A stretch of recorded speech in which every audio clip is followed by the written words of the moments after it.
sound of 1,000 voices calling your name.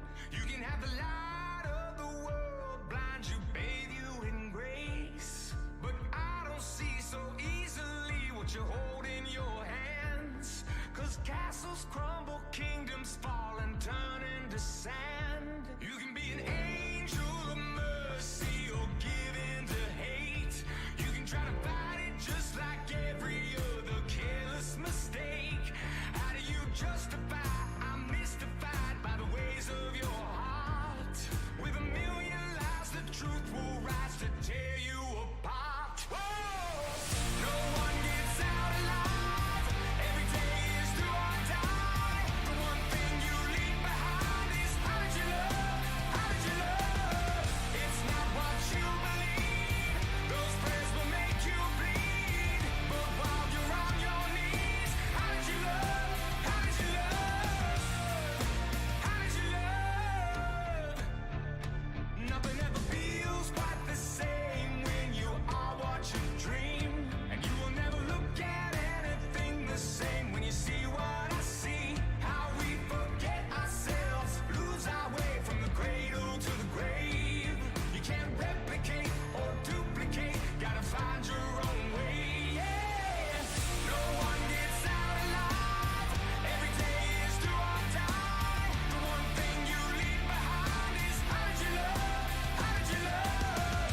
It's not what you believe. Those prayers will make you bleed. But while you're on your knees, how did you love? How did you love? How did you love?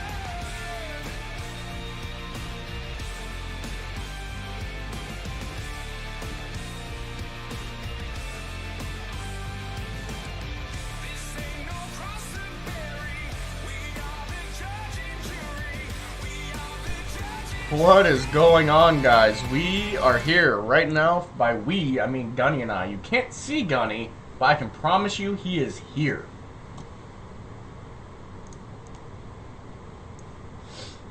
Good morning, good afternoon, good evening, and good night.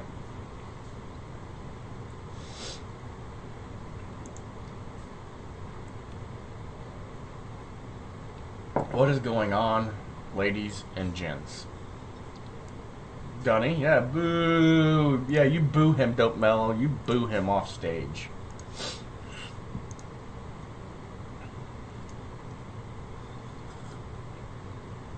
You can be my hero, baby. That's right, I got 2 coffee mugs. Don't judge, chat.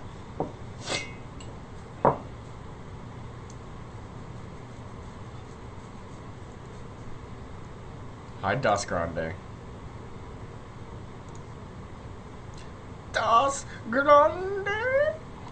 Okay, so let's go into our first topic, which is what Gunny and I were just talking about. What you saw me talking and you couldn't hear anything, which is GuardianCon and the community of Destiny and the fundraising that's going on. So we're gonna start off with last year. GuardianCon raised as a whole $2.4 million. This year they're going to smash that goal. They're working to do it. They're doing a pre-GuardianCon event right now as we speak, with the months building up to GuardianCon to raise $1.5 million. And then they're hoping to raise another $3 million at GuardianCon during the Marathon charity event. So that would put them at 4.5 total million raised. That's just nuts. But that is just awesome. But last year, if you remember, it was all Destiny gameplay. This year, let me double check and confirm all my information. But if I remember correctly, I'm gonna sneeze on you guys. I'm sorry.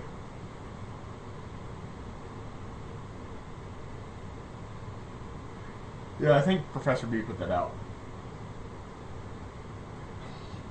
That instead of playing Destiny for the Marathon charity event, they're actually going to be playing Fortnite Battle Royale. And it's sponsored by Epic Games. Which talks loads of what the community thinks of the current state of Destiny.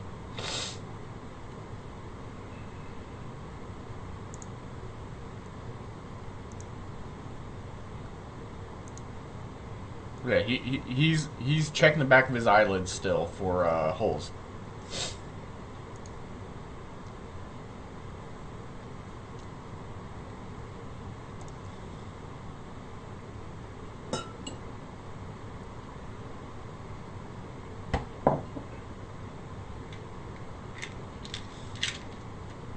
I would say with the current state of Destiny.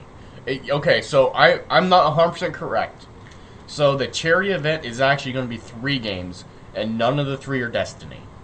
It's going to start off with Caster and FIFA with the charity blitz. And then it's going to move on to sponsored by Dauntless, and it's going to be a section of Dauntless. And then it's going to move on to the main event of the charity blitz, which is Fortnite featuring Dr. Lupo and Ninja. Yeah, so Broman gave up his in slot because he always closes out Guardian Con's marathon charity event. Always. He gave it up this year to Dr. Lupo and Ninja for the charity blitz. And instead of playing Destiny, he's playing Dauntless in the middle time slot, in the in-between time slot. And you will have an Omnia representation there, which is this guy. I will be at Guardian Con this year, which is going to be sweet. That's what, a month from now? Yeah, a month. Almost exactly a month from this weekend.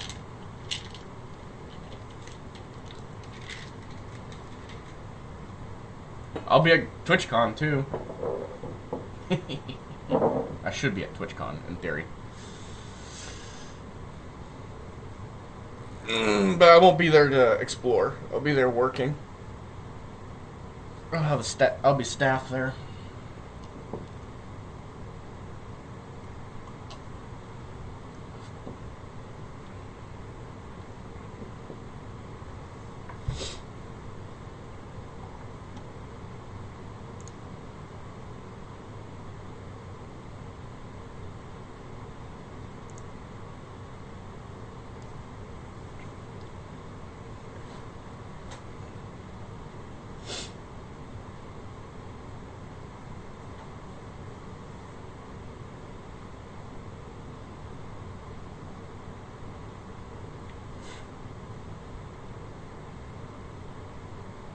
And, I mean, we also got to look at, too, on just directory. If they did the Destiny, yeah, they would have been number 1 in the directory. They would have still pulled good numbers for the charity, right? But they wouldn't have pulled all the Fortnite people, which is the largest directory on all streaming platforms right now. Facebook, Mixer, and Twitch. We should be able to hear you. Talk again.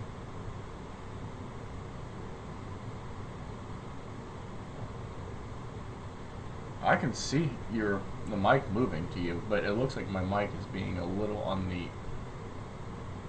awkward side. So let me turn you up. Go ahead and talk again.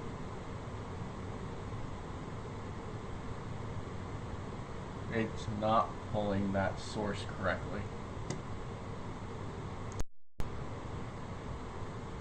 No, it goes through my mixer. You're going through my mixer and it's not pulling that source correctly for some reason. I know what to do. Give me a second, guys. I gotta unplug my mixer and plug it back in.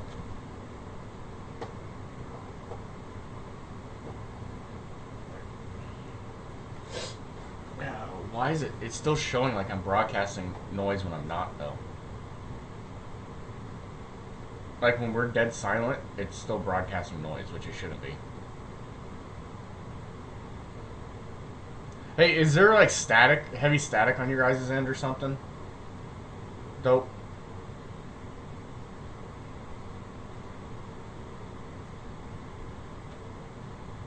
My mixer's being real weird. I thought so. Okay, hang on.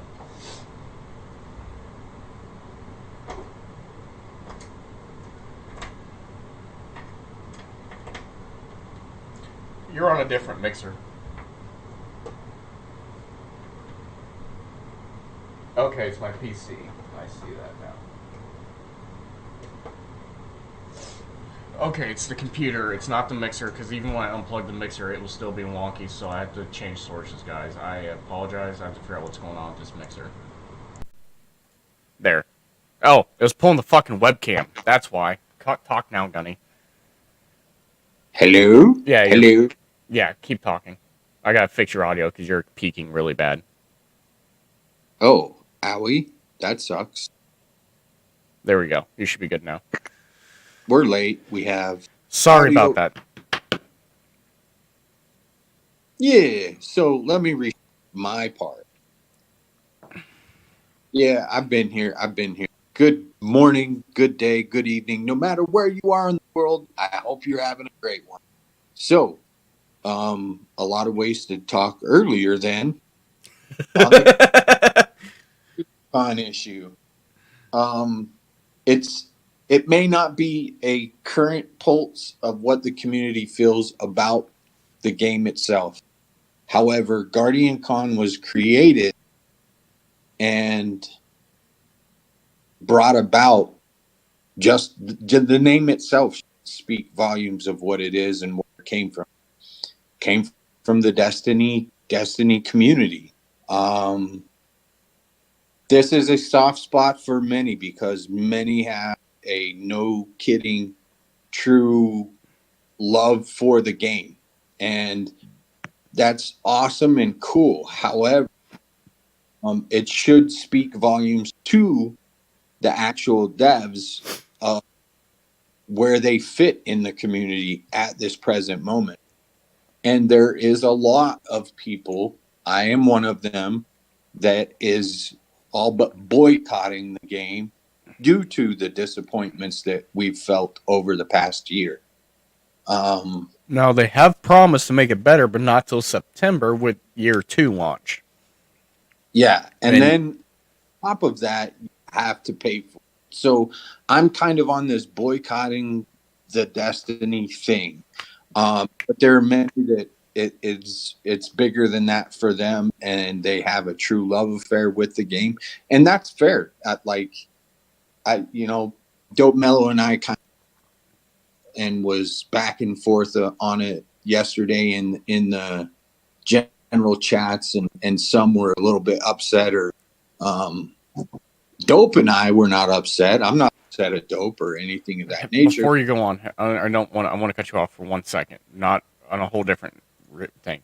Guys, I have not added because I'm streaming and it's not on a Hellblaze computer, just so you know, I don't have the alert box in yet. So if you're doing things, I apologize. It's not in there yet. I completely forgot about it to get the stream going. I will add it now, but I'm not trying to ignore anyone that's doing like bits or anything else. I didn't have the alert box in, so that's my bad. Continue. Sorry. No, that's fair enough. But it is important to realize and understand that, like, just because a game epic in its moments, it doesn't mean that everybody's going to follow along. Excuse me. And the fact, to me, I compare it to they're almost hiding behind a paywall.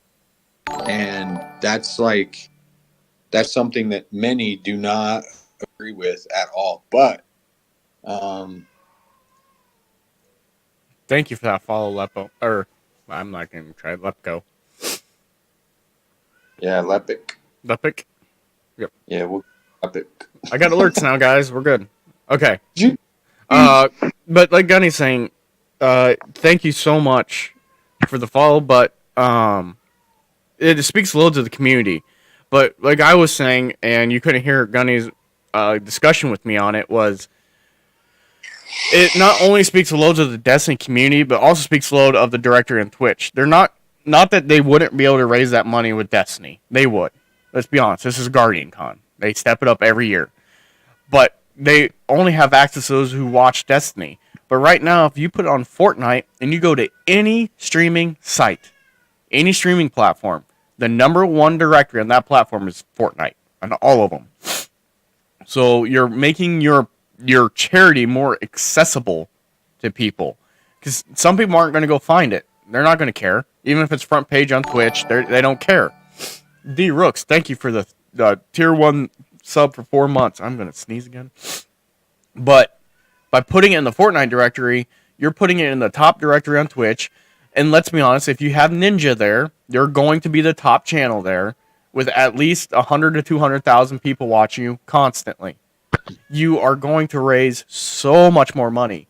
So on a business standpoint, picking Fortnite over Destiny made sense. Yeah. And you know, knowing where a game sits and how games play out in the directory is an important thing, especially when you're doing and charity events. I do know that one of the greatest things about the Destiny community is they are very, very giving. There seems to be a true sincerity in the Destiny community. It has its toxicity, and every game we said that last week, that every game is going to have toxicity about it. And yep, Dope Mel, you're 100% correct. Professor Brillman stated that Guardian Con is not just for Destiny anymore. It's evolved into a celebration of the good that the gaming community can do. It's not Destiny Guardians. We are the guardians of Earth, and how gamers can change the world when you get us together and we set our minds to something. Oh, absolutely. And it's funny because while Dope Mellow and I in Discord, it did not mayhem Miro. Even doing that, Guardian Con, I'm 100% behind it. Like, and you know, whether I have a disagreement, the way that the developers of one game or another game are going, things that have been created, like Dope Mellow had just pointed out, that makes it different. That's not the same. That's nowhere near. And that's, like I was saying, that's things very ironic or very, I would say, special about the Destiny community is the fact that they have very minimal toxicity. For the most part, if you take the game as a whole. Compared to things like Fortnite, Overwatch, CSGO, Rainbow Six Siege, worst toxicity ever. You know, I don't know, and maybe it's because I played with gameplay on, and you know, I've seen a lot of people doing carries to the lighthouse and doing those carries for PvP, and watching another team back out so that team can make it to the lighthouse or whatever the case may be. That speaks volumes of the community, because you know, if you go to CSGO or you go to, you know, any other game that they PvP realm, nobody's backing out of crap. And in fact, if that was to happen, it would into a means of shit talk. Yeah. So while I don't agree with the way that Bungie is handling their business, for the aspects of year 2 and pushing out year 2 info and things of that nature, that does not change the aspects of views that I have, the way that Guardian Con works, and something that was created off of a game per se has evolved.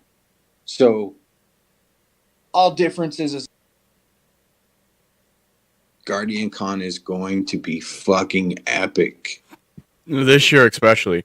Now, we're not saying Bungie's being unincluded in Guardian Con.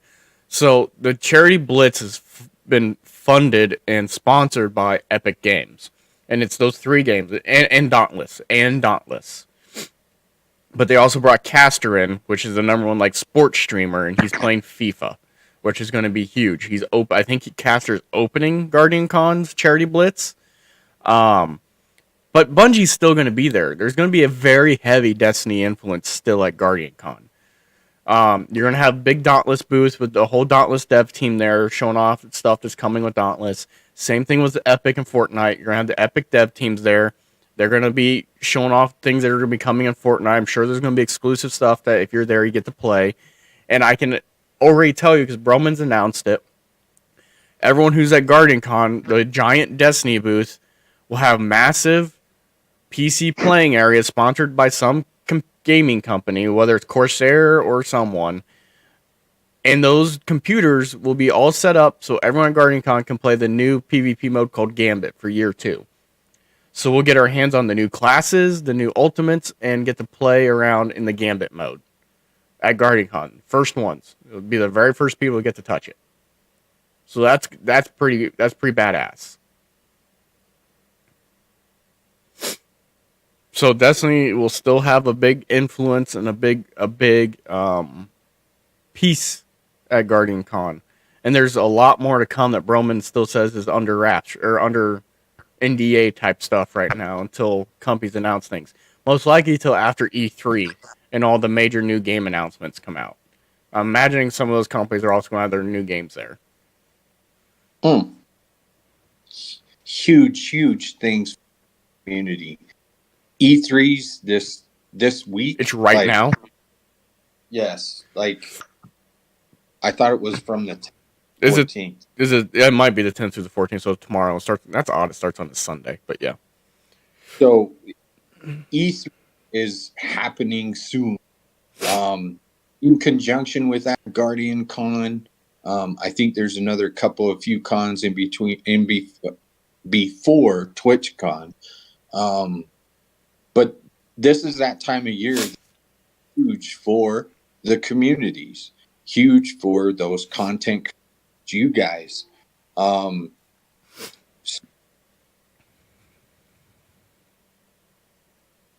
Wake the hell up then, Mayhem. Yeah, wake up. Hang on, I got this. Everyone in chat but Mayhem Miro, cover up your ears. You have 5 seconds. 5, 4, 3, 2, 1. Wake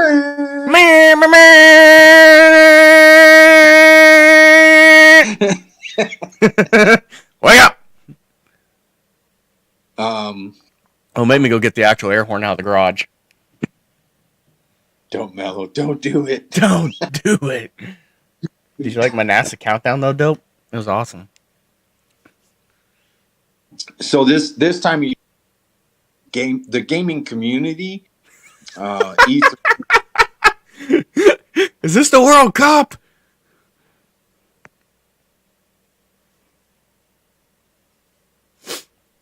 Sorry, go ahead. The gaming community and everything that's going on, TwitchCon, GuardianCon, all of these things usually sparks interest in those that are looking for content, and you guys are content creators, so this is huge for you guys. Yep. Just keep grinding, pushing.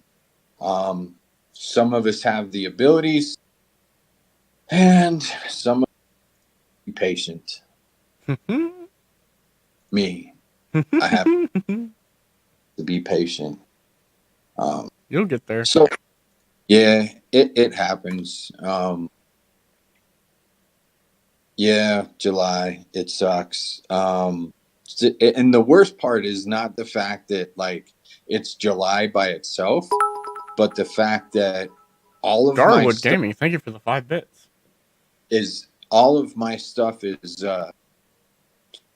2 hours away. Just 2 hours. And I have the vehicle and the means to transport my stuff. However, at this point in time, it's actually government property. The box is. What's inside is not, but because the box is, I'm SOL. Yeah, so I'm patiently waiting. It'll happen. Not soon enough, but it'll happen. So you just got to pay for Dope Mellow. He and I, we had a fun conversation yesterday for quite some time. It's because I'm retired. I'm poking around in everybody's channels that I can.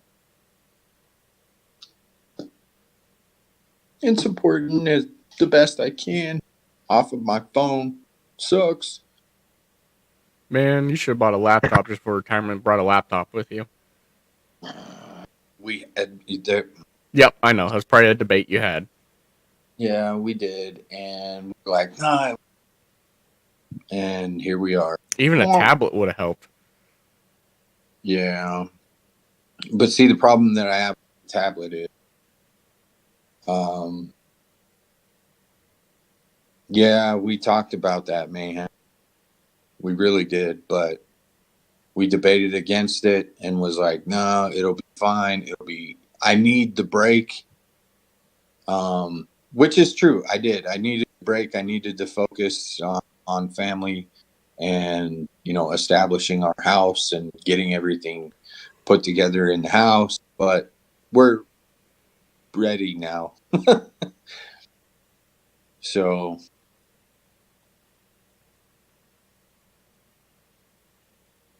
But, so what's the next topic we have? We talked about Guardian Con. We talked about, you want to go into year 2 and things you're looking forward to minus the extra, $40, $50 cost? Well, see, that's where Dope Mellow and I controversial agreement. We agree to disagree, but from my perspective, the Bungie's business, we'll call it roadmap or platform, I don't agree with. There's so many games there that are thriving in the Twitch directory that are not hiding behind some sort of paywall. And that's what I don't agree with. The fact that for the most part, the Bungie community has been very upset. The Destiny community has been very upset at the lack of content that was originally at the start of D2. And they posted out a couple of DLCs that kind of changed the mood. And now they're coming out with year 2 content you've got to pay for. And every year 2 that they've had, or the other year 2 they had with D1, cost money too. Yes, and for some of it a letdown to the community originally for a little bit, and then Iron Bank, and that's where Destiny 1 completely fixed and changed, though, is when year 2 came. They listened to the community, made major changes, and then ta-da, we have year 2, and it was a completely new game, and in my personal opinion, was worth the money. But in all reality, that should have been what the core game was the first time. And that's my disagreement to the way that their business platform, so to speak. And that's my disagreement, because we shouldn't have to, as consumers, we shouldn't have to, pay top dollar for a game, be let down, and then the game go, oh, we're going to fix it, but you're going to pay for it. Wait. That's the part that I don't agree with. I understand that, and I can see both sides of the picture. It's just, at that point, it's how much do you personally, as a person, like Destiny as a game overall? Even though there's lack of content, let's be honest, it's just like me with Assassin's Creed. Everyone fucking hated Assassin's Creed Unity. I loved it, and I was willing to go get over the bugs, because I love the series of Assassin's Creed. I love every bit about it. I will never bad talk Ubisoft about Assassin's Creed, because that game is close to my heart. So if you're like that with Bungie, you're going to spend the fucking money. Because you know what? It's Destiny. I don't give a shit if it should have been the core game. I'm going to buy it, because it's another Destiny title. So you're going to have those diehards. But at the same point where Gunny's coming from, and I understand that completely, you have some of us who are diehard Destiny fans, but we were heartbroken with D2. It came with all these promises and all this hype, and for the most part, it it provided that in the gameplay, but it did not have the content to sustain it. And the thing that cracks me up about that, to be honest, with content in Destiny, that first week when it came out and everyone was streaming it, everyone was playing it, and every single streamer, not one didn't say it. And still to this day, it sticks in my head and it cracks me up. And they were all talking about how much content was in D2 versus D1 and how they're going to have months of content. And that you can do all this stuff and it will never be the same. And you'll always have content by the time the next expansion comes out. And literally 2 weeks later, we're out of content. They're all bitching about, well, it's just a repeat of that. Yeah, it's a grind. Mm-hmm. But the problem is they had made everything so easy to get. Within 2 weeks, they got everything, and then they're grinding for nothing. Yeah. Hardcore game was out of content, out of stuff to do. Yeah. And to me, you know, them now saying, well, year 2 will fix it. That's not the biggest thing that upsets me. It's the fact that you got to pay for it. And then that doesn't give you the end game content. That gives you a lot of content, but not all of the end game content. All of the end game content, you have to purchase a monthly subscription to be a part of that. Dude, what? And that's where with D2 or with year 2? Yes. They're forcing I didn't see that, a monthly subscription for end game? For the end game stuff. Yes, more end game, I guess you could say. Oh, in game, not end game. No, end game. Wait, what? So hang on. More of game. I didn't hear that, and I don't think that's true, Gunny. I watched the entire announcement, and they said nothing about any kind of subscription.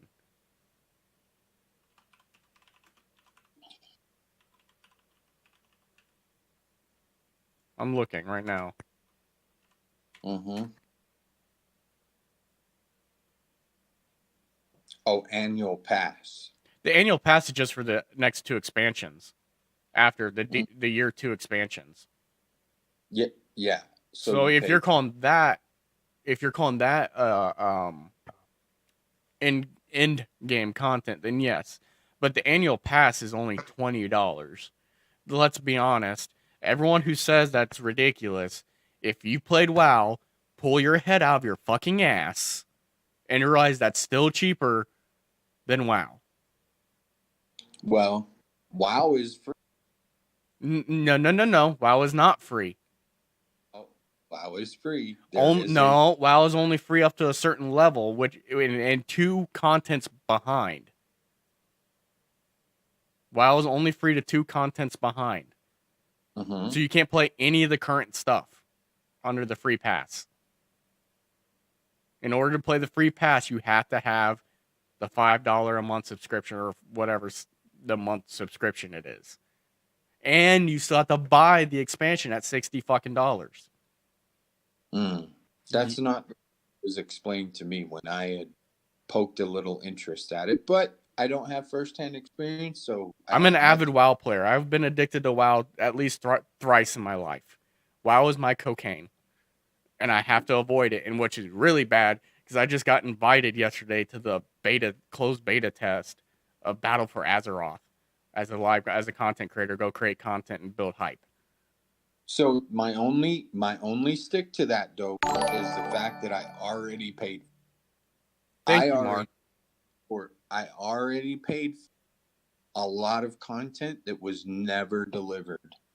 And at this point I can't even play it anyway. So everybody's like, oh, well, the new. Yeah, I don't have the new.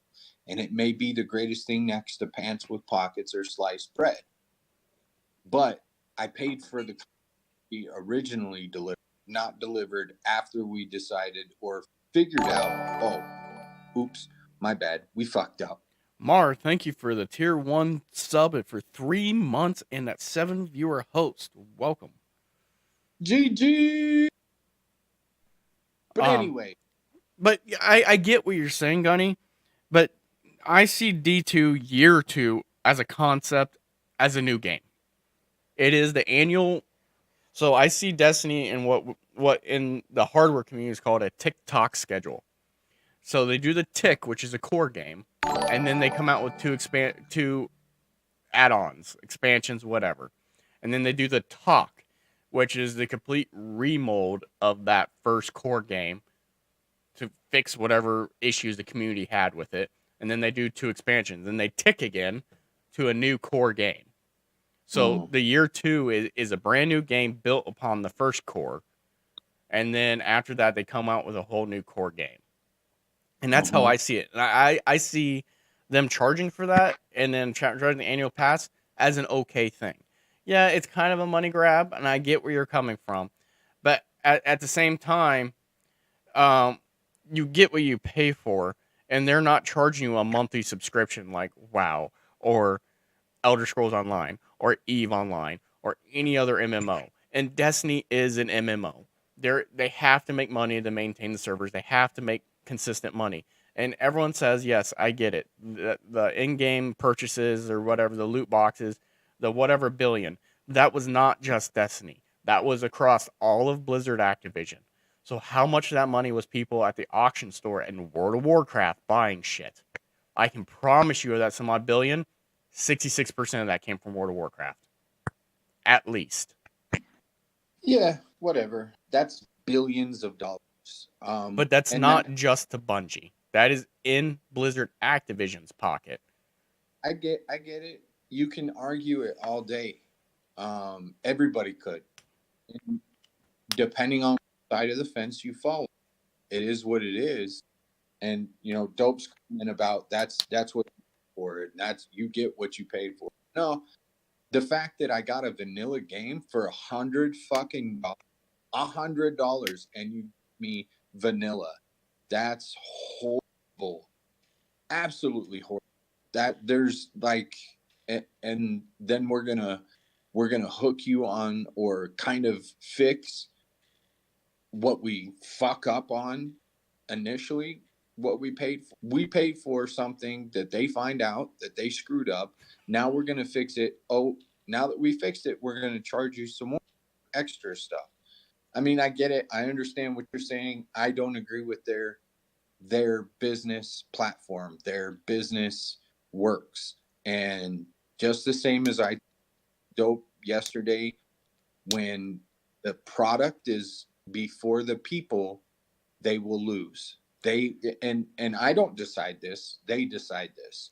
And companies and businesses, huge corporations that have done this in the past have always failed until they start to put the people before the product. As soon as they put the people before the product, then they will become successful again. But they have to have that moment. And if we as consumers don't suck up to that, well, then they'll continue to do it. That's my take. That's my 2 cents. I don't agree. Don't like it. You're going to say that I got what I paid for. Dope will stand on that forever. No, I was actually going to move on to a new topic about Bungie that just came out a few days ago. So we're going to continue talking about Bungie and while they're doing this year 2 stuff, or where their focus lies. So yeah, they listened to community. They flew a lot of content creators out there to get feedback for year 2. And this is huge. That was huge because that means they're willing to listen to community and that the community actually has say in what happens with year 2. But no, there is still Activision. There's 100% still Activision, though they're always going to be owned by Activision. But Bungie still has the capability under their contract of Activision to do side projects that are not Activision based. And they got $100 million investment from a company called NetEase, who, mind you, is actually Blizzard Activision's partner in China to release all the major releases in China for Blizzard Activision. So in reality, it is still Activision. It's just a Chinese partner to develop a brand new title. Smoking mirrors. Yes. So you got to read the fine detail of these companies. Go into their white paper in the stock market. It's a boring ass read.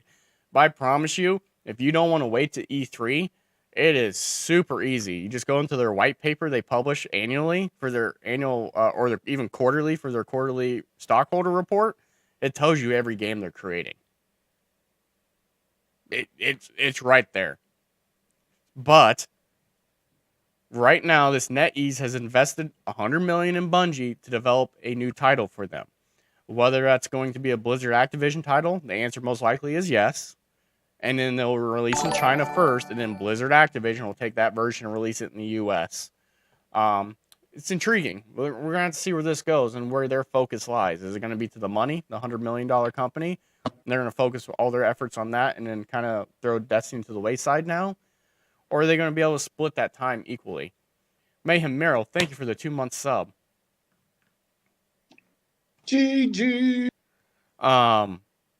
So it's gonna like I said, they're developing a whole brand new IP. So it's nothing we've seen before. Supposedly, it's not built on any other platform.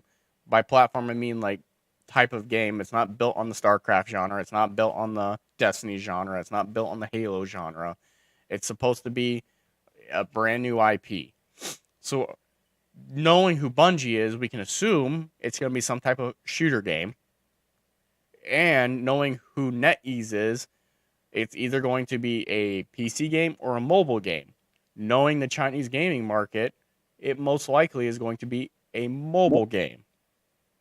Mobile gaming is much larger in China than any other form of gaming. So just understanding that, and that's all speculation, but understanding the market, that is probably where we're going. That kind of sucks. Just from my take. But it's whatever.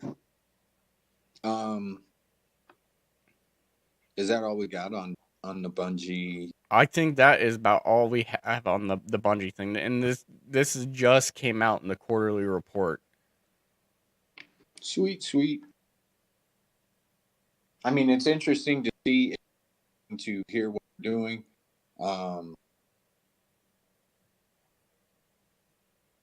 However, you know, what does that mean for us content creators? There's new stuff in the works that these devs are not just sitting back idly, wasting time.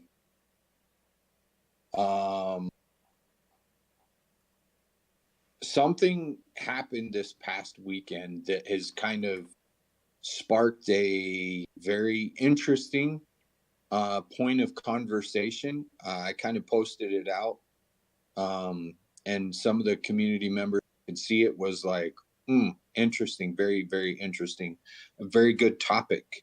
And that topic is, I don't want to call it toxicity, but it is kind of toxic. You have to be careful of who. And I say this because as you associate with people, their decision could and can affect you and your content, you and your community. Does everybody know what I'm talking about that happened this past weekend? Oh, I do. Do you want me to touch on that too? Yeah, you could. The one thing that I wanted to stay away from was any kind of name calling. I won't. I'll avoid his name and things of that nature, because the names are irrelevant. Who they are is irrelevant. The things that are important is what happened, why it happened, and yes, and I think it was a good call. Absolutely, but I think it should have been more harsh. So there was a partner streamer X, and him and some of his other friends who were also partner streamers decided to play a game in other streamers' chats, where they write a letter. Then the next one writes another letter. And then they keep doing that until it spells out words in chat. And it turns to very racist, terribly inappropriate words in comments. Well, in their infinite stupidity, because we're going to be honest, they're fucking idiots and fucking dumbasses. They went ahead and did that shit to streamers who could copy it and or show video evidence of who it was and when they did it. And they did it on their real accounts, not like it was a knockoff accounts. And I'm not saying go do it because it's still fucking stupid. And Twitch banned them. They all got 30-day suspensions. But only 30-day suspensions. They ruined so many people's streams. And these are partner streamers. These are the people who are supposed to be representing your platform. And you only gave them a 30-day suspension. And they didn't even remove their partnership. That is bullshit. They should have been permanently banned. Twitch should have put out at least some kind of blog post about who they were, why they got banned, and you put them up on a pedestal as an example that if you do this shit, you're done on our platform. They should have made a stand, but instead they picked the money. They went with what pays their bills, which is stupid. And that there is no kidding true testament of went with who paid their bills. Another streamer, some of you know their content, some may not know their content, who is a affiliated streamer, had a lot of questionable content. I will call it content. He was permanently banned, indefinitely, is what they had told him. Is that his channel was indefinitely banned. So to me, is that fair? It may or may not be fair. The point is that money talks and bullshit runs the marathon. Yep. And in this, it shows exactly where we stand as affiliated streamers, where we stand in Twitch's eyes. However, go ahead. I want to touch on the affiliate thing when you're done. Yep. On the affiliate thing, things are changing. And I'll leave it because I think Foxman is wanting to jump on that thing. Oh, I'm going to fucking jump on that. And why I hate the affiliate program. Things are changing for the affiliate. You're getting more things. But I can tell you right now, Twitch didn't give you guys affiliate to help you. They give zero fucks about affiliates. The only... I'm fired up about this, and I'm going to be pissed off. The only reason Twitch did the entire affiliate program was a cash grab. They're making money off of you. They saw an opportunity to make more money to create in a program. And the only reason they're even doing that is because Amazon's standing on their neck to do something new. To innovate, do something. So the affiliate program is a way of bringing in money and keeping Amazon off their ass. While you have other platforms, which, Gunny, I won't name them because I know they'll piss you off. It doesn't piss me off. Who you have other platforms, Mixer and Facebook. Facebook's definitely about the money. I can promise you that. Mixer is a little bit because it is Microsoft, but I can tell you they're not like that about the money.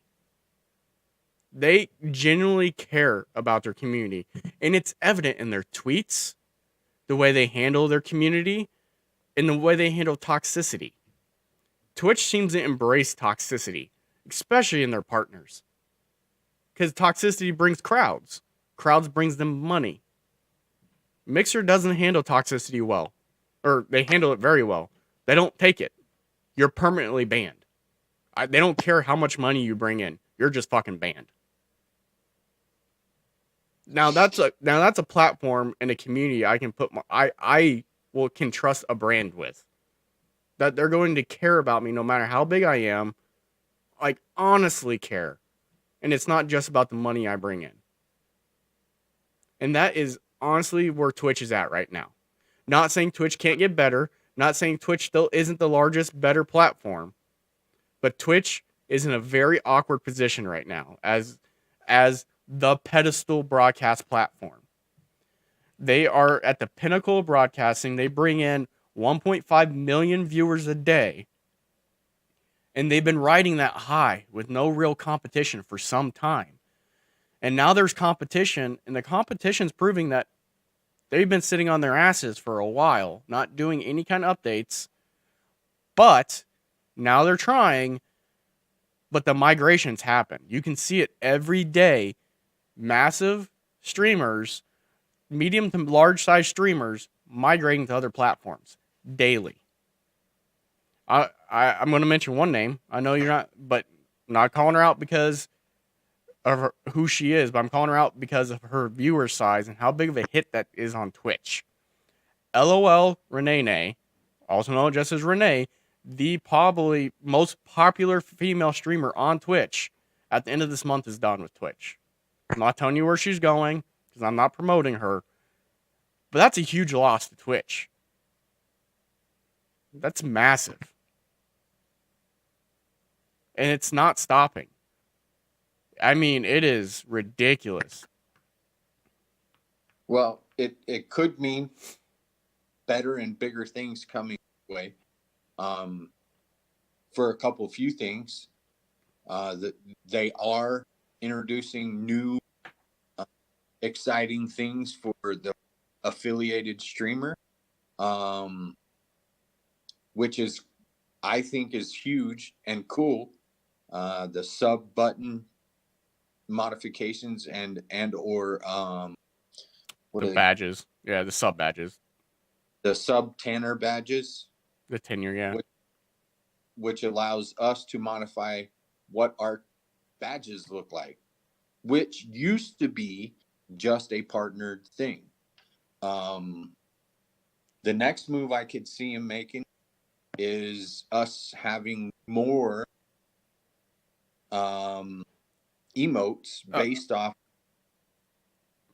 sub counts and or based off of our average viewer counts. They've even moved the payment cycle back down to the partner level pay cycle every 45 days. So 15 earlier. And here's the kicker. They're eventually this year, before the end of fiscal year 2018, you're going to get ad revenue as well as an affiliate. So at that point, you have every single thing a partner has minus a personalized manager. There's no point in trying. Yep. Why push for partner? There's no grind left. Well, see, and it's funny because I took a screenshot because or maybe I did. There is a partner program on Mixer. There is not an affiliate. The partner program is fairly easy on Mixer. All you have to do is have 750 followers. But you have to have 30 to 50 concurrent viewership. And that's really it.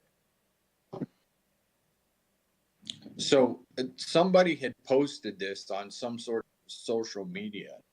And it's kind of interesting because it's something that I was talking about with another person in chat, but in DMs back and forth. Yep. And I can't quote who said it. I have no idea who said it. Somebody copied and pasted it and put it on their social media, but I enjoyed the read, and it reads this: partners are not angry at you affiliates. No. We're happy for you. New future and getting paid quicker is great. Yes. What I dislike is the fact that the difference between partnership and affiliate is becoming less. And the fact that Twitch have devalued affiliates so much is what makes our hard work and effort feel less valued. If Twitch rolled out affiliate to only hardworking streamers who put in the effort, have great content, and deserve the ability to generate revenues, then yes, have all the features. You deserve it. But the problem is that affiliate is practically given to everyone. There is no real grind to the affiliate. the requirements. So I can't help but feel that streamers I know who have been grinding for partnership for months, some years, who could not reach those partnership requirements are rewarded with the same perks as, in quotes, my mate who streamed himself having some beers with the lads in the garden a few times, and he got a fill. So, I read that and was kind of, I had mixed emotion, because those of you that have grinded to become affiliate, it's not nothing, and it's easily attainable. I will agree with that. It is. I think what Twitch should have done with the affiliate program is made that low level the affiliate program, but not open up everything just because you're an affiliate. So low level, very first thing you get affiliated, you get bits. That's it. Then as you grind towards that partner, you make, say, the next milestone towards partner, you get one more feature. You get ads. Then you grind a little bit more. You get to that next milestone to make it to a partner.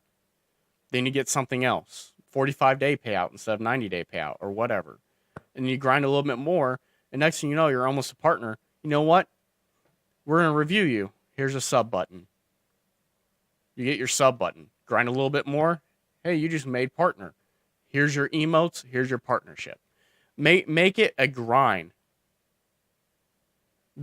It's not even... Make it milestone based. Make it grindable. That way you're rewarding those who try, that put that grind in.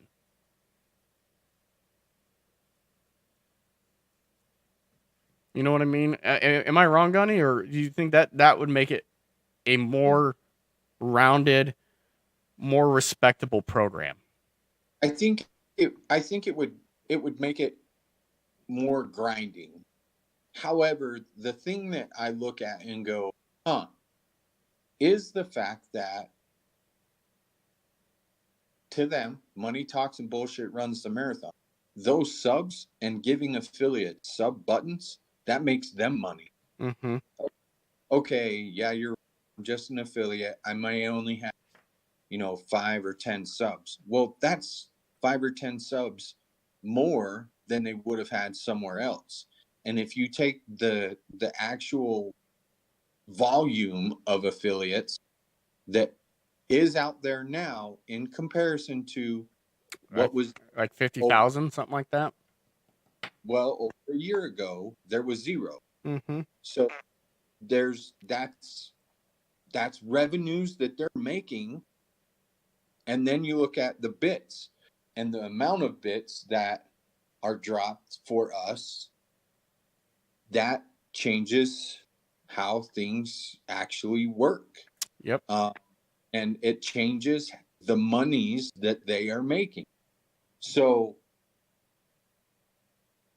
I see it as a good thing. However, I see it also where, people make that affiliate and poof, that's it. We're done. We don't do anything, and it's, well, Now what? No, and I agree with Dope.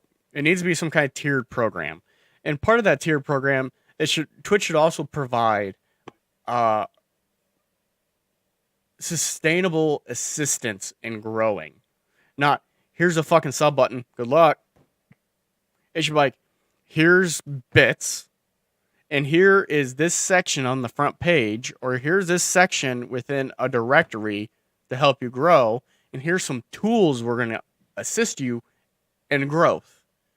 So here's the biggest problem that I see. If you look at the majority of the partnered streamers, right? Mm-hmm. No matter what time frame are they streaming? U.S. daytime while you're at work. What? U.S. time while you're at work. Oh, and the majority of the affiliates are streaming during U.S. evening time, Europe work time.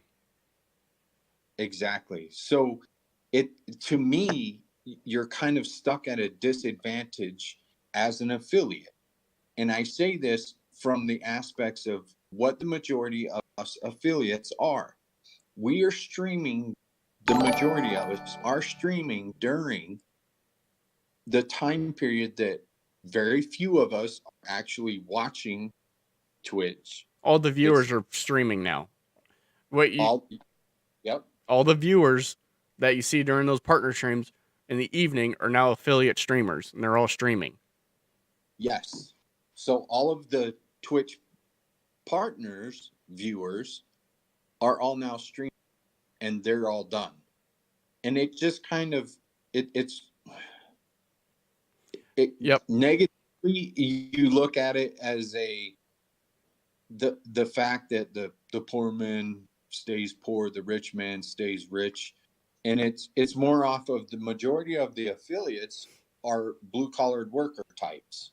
Now, are those working from 8 to 5, and those guys will stay affiliates. Why? Because gaining those viewers, gaining that 75 viewer count, like Dope Mello had pointed out, and using that tier system, I absolutely agree with it. It's awesome. However, you're grinding during a period of time when most of the viewers are now streaming. Yep. And that's not. I didn't look up no numbers or. It's just looking at the growth of how many live streams are active at that moment. Yes. The actual Twitch directory gets saturated during that time frame. I think they just put out that stat on that, Gunny. I think it's 5 p.m. or 6 p.m. Twitch is hitting the most concurrent streamers that they've ever had, which is 60,000 concurrent streamers at 6 p.m. Right. So that in itself validates what I was just kind of out on a limb talking about. And it's, is it any fault of our own? I don't think so. But it makes it very, very difficult for those peoples to break through to that next level, to actually move in the direction that they need to move to gain that 25, 50, and 75 concurrent viewers. I'm not cutting you off to cut you off. You can finish your statement, but I'm just letting you know you have a 20-minute warning for me. Oh, till you got to bounce? Yeah, till I got to bounce. Shiesty. Okay. So anyways, we have that, that short window to work with as affiliate streamers. And it's very hard to work to those next levels because most of our viewers and most of our friends that would be viewers are streaming. So it's really hard to gain that ground. So I know you could hear me, but they couldn't. I was testing something. So if you want to keep going after that 20 minutes, not to change subject, I can actually mute my mic to the stream, keep the stream going, turn off my camera, and you can keep talking to them. And I can chime in here and there. How do I turn it off once, you're out? I'll be listening to you. I'll just turn it off. Oh. I'll still be here. I'll just be listening, doing my work. Yeah. Okay. We'll do what we got to do. Yeah, we'll do what we got to do. I'll just try to come up with a solution so we didn't have to stop in 20 minutes. That there's still a good conversation between us and chat. Absolutely. So it just kind of makes that grind all but feel like one of those impossible things. And I think something that is playing into that with the Twitch and what we were talking about with Twitch and changing how the affiliate gain these things, so to speak. And the thing for me is they're making it even harder for the fact that they're changing the API and the way that the API works to kill the lurker. It's harder to lurk. You can still do it, but it's harder to lurk in other streamer channels all at the same time while you are doing something else. whether it be you at work or, you actually streaming.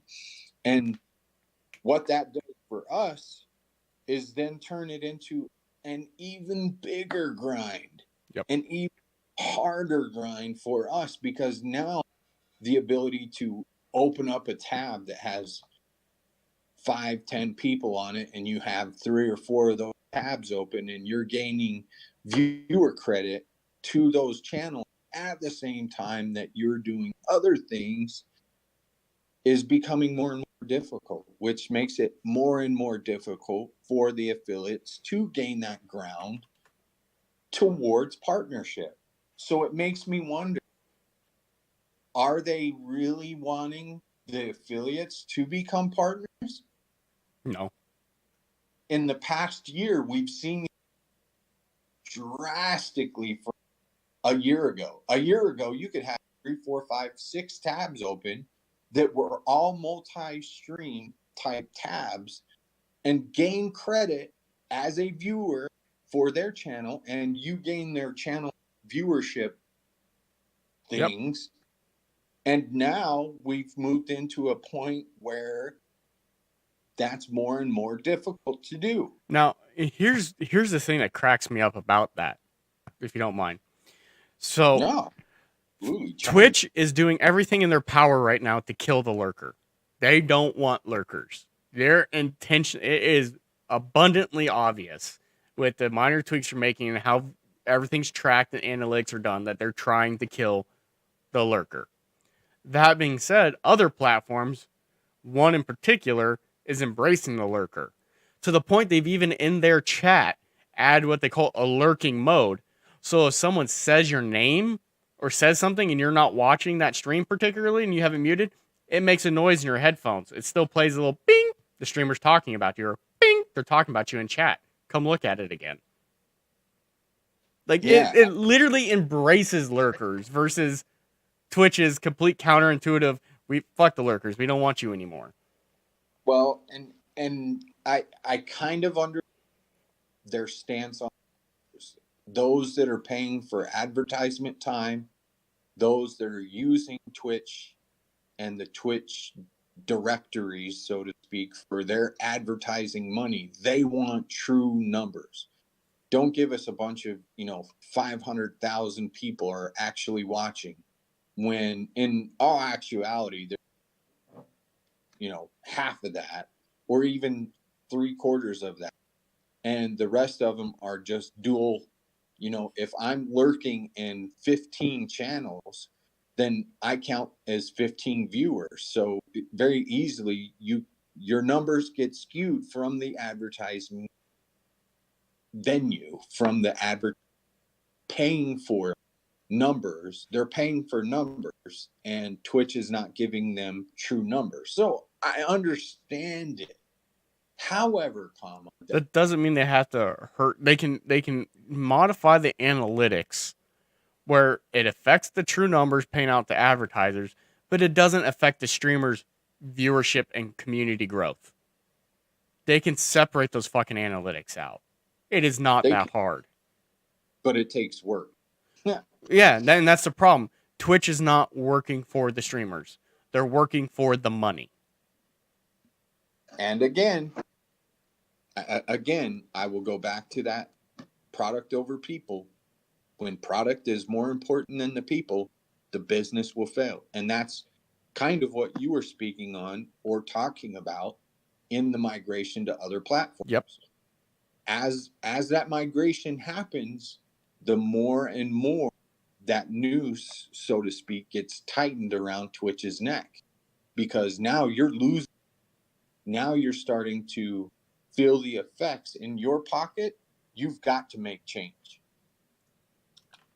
And if you don't, you will die. And that's just the true facts of business. I mean, there is so many things moving to other platforms right now. It is literally insane. And the best part about it is you can go on Twitch and look at VODs of partner streamers talking about why Twitch is failing, why they're jumping ship. And some of them, yes, they got paid to switch to grow that other community. We're not going to brush that under the rug. Some did. Some did not. Some made that decision because of the opportunity, not just for community growth, but because the other platforms care more about the people than the money right now. They're not so big where the money is king. Mixer, for example, is where Justin TV was back when Twitch cared about people. Thank you, Killer Dreams, for the host and now the sub for 2 months in a row. GG. Get some. Get some. So I am not by no means. Don't do what I do, but do what I say. Do your research. If Twitch is your platform, not just because of who it is, but because of the features. Twitch has far more features than most things with extensions and overlays and whatever. Find a platform for you. We as Omnia are not a Twitch only community. We are a streamer community. We will find a way of supporting you if we can.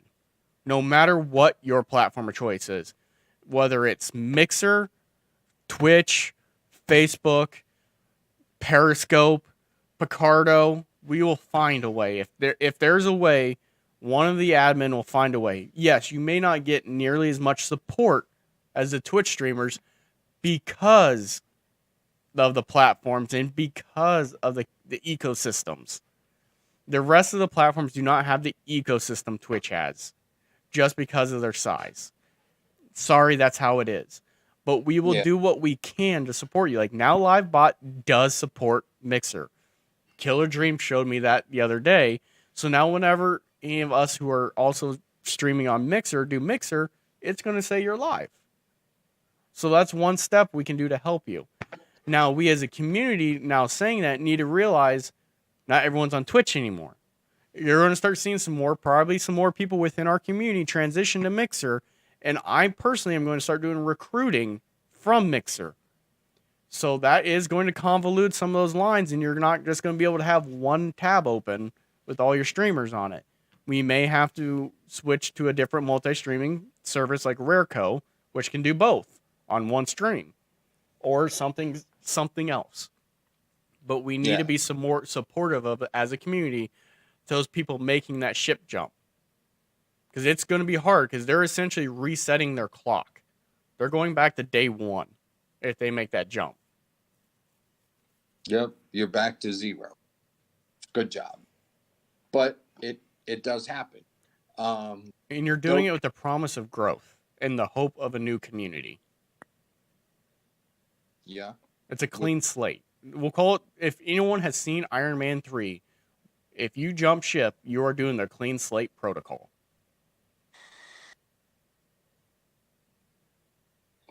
Yep. Dope. You bring up Patreon.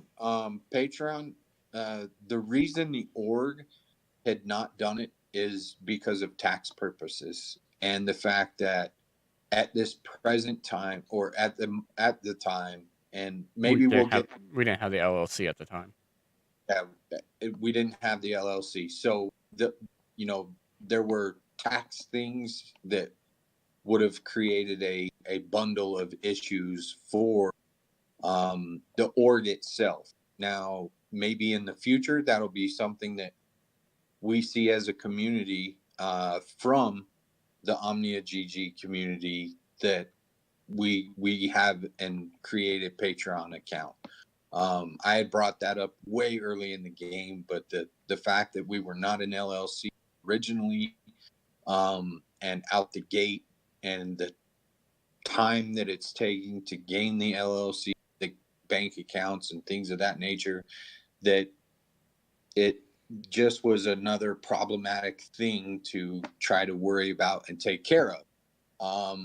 But that would assist in those channel growths on other platforms. And that's where it becomes one of those things that, you could incorporate yourself as a channel.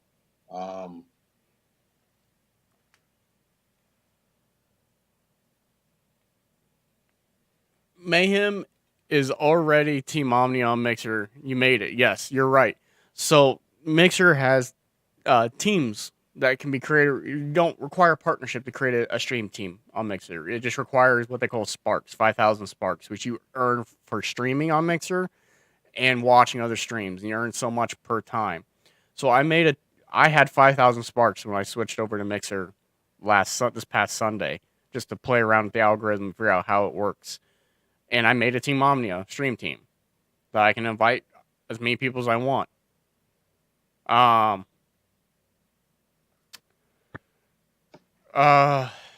The thing with Mar's comment about Facebook gaming, I understand 100%. I'm not a huge fan of its platform right now either. The growth opportunities there as the largest social media network. But you need to remember with Facebook that if you're going into something like that, you may not like it currently, but in its current state, you have the opportunity to voice that change because it is pre-infancy. Facebook gaming is an embryo still in the womb of Facebook. And they're still growing, developing, shifting things around, multiplying things. It is so fresh that even Facebook themselves aren't sure what that end product's going to look like. They're investing in streamers like I'm not going to say names, like other streamers that were partners on Twitch that moved over, and they're still moving over to voice what they want to see changed. I will tell you that there is a platform that will be developing the API for Facebook, because there's no API right now for chat or anything. They don't have any of that kind of stuff for alerts, anything. But there is a platform who's been contracted to create that API for Facebook to make interactivity, make alerts, make widgets, make overlays, make everything that Twitch has and then some for Facebook using their API and creating an API for it. So Facebook has heard you. They are getting there. It takes time. Facebook gaming as a platform is only, into February, beginning of March is when it came out. It's not even a year old. Dev takes time. Twitch has been around since as Twitch.tv since 2013. It took them the end of 2013 till now. That's 5 years? 5 years to get here. And before that, they had their beta, which was Justin.tv for 3 years before that. So 8 years to get to where they're at. Facebook's been around for 4 months. And they're already sucking partners away. Mixer, as Mixer.com, has only been around for a year and a half? Since Microsoft bought Beam. And Beam at that point, when Microsoft bought it, was only 8 months old? Yeah. So Mixer's only basically 2 years old. It's in its Justin.tv phase. It was just born. And it's still growing and feeding and developing.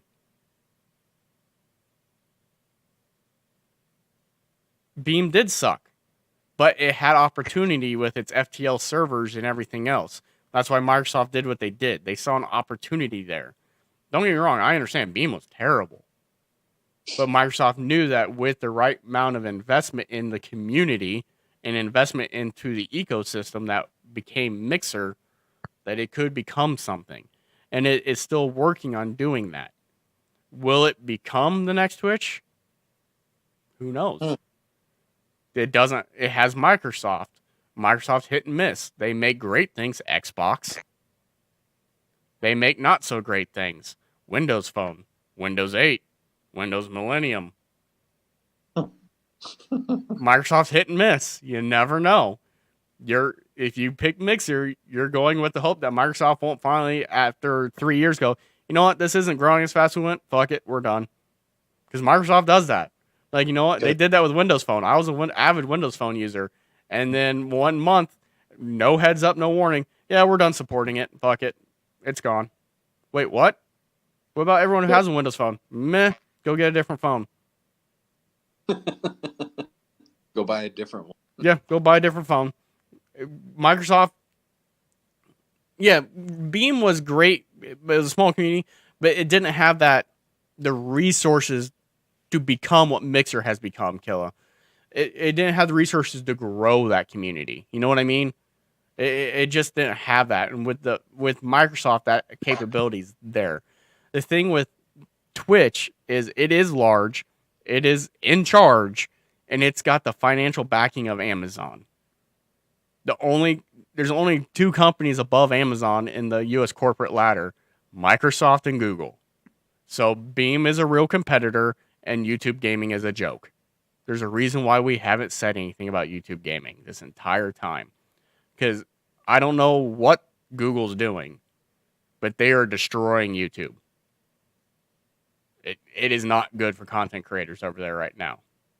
I'm not saying don't put your highlights and stuff on there, do that. It's a great way of building a community, but as a sole source of content creation and being a content creator, YouTube is not very friendly right now.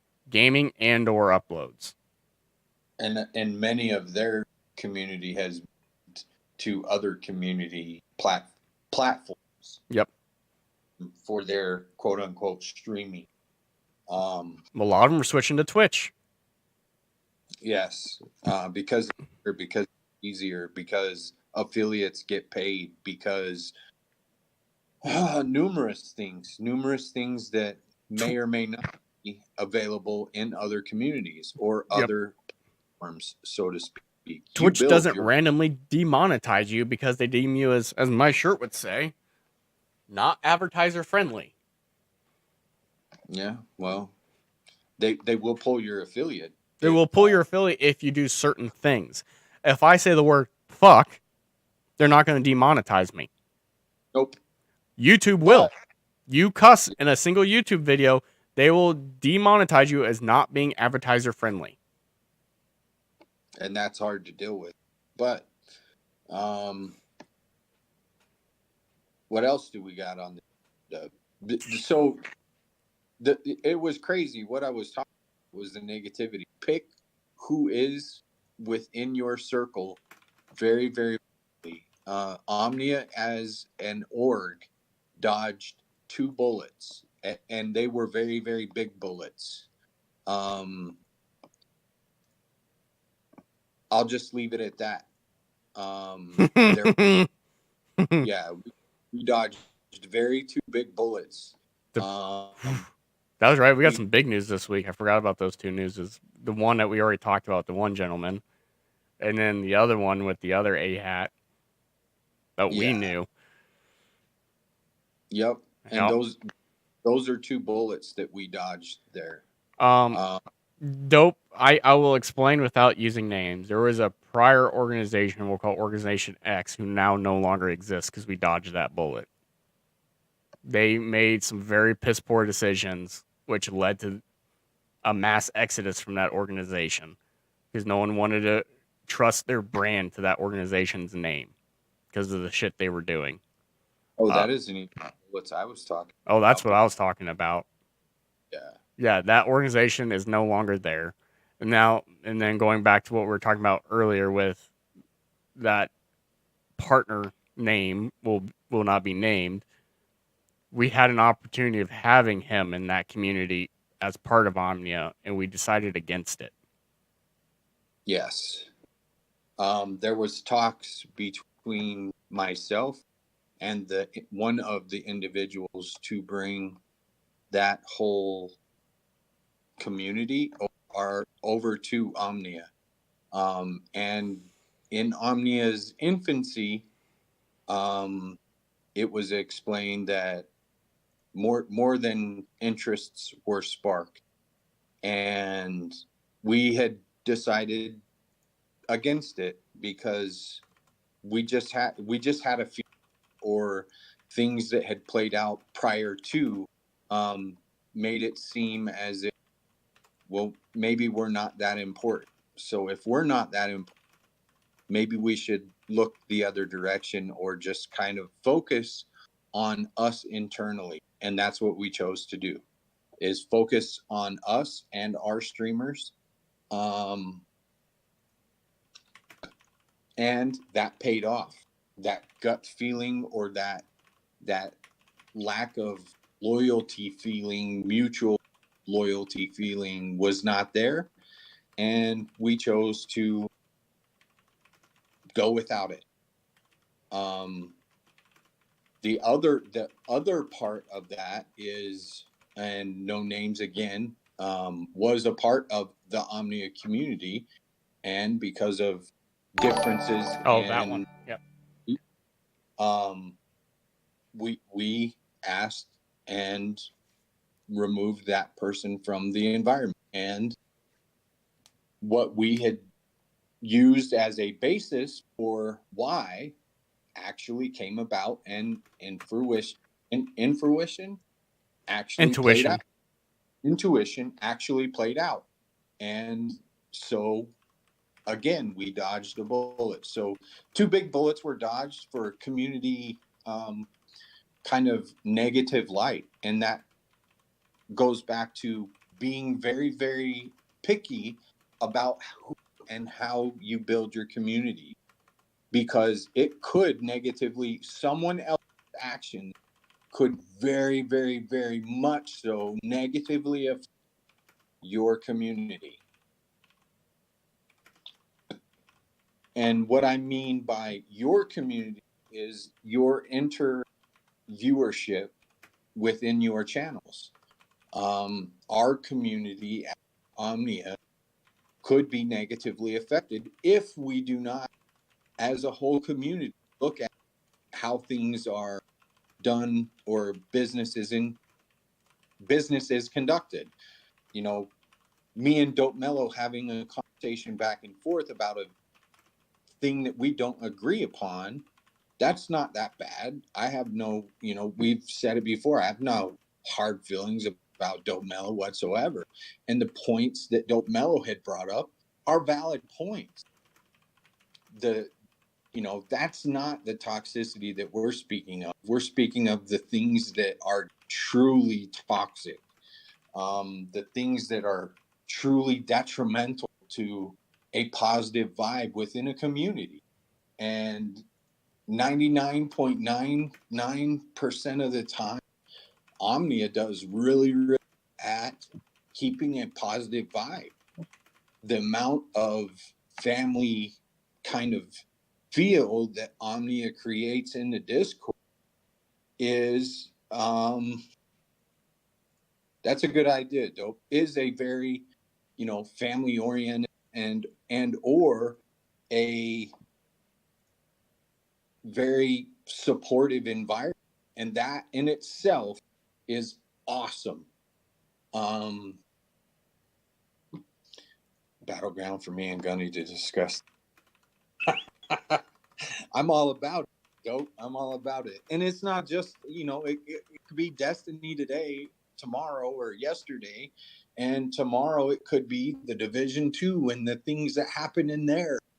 Or the fact that even itself is very, very hesitant on pre-ordering any game because of Jinx, thank you for the follow. Welcome to Omnia.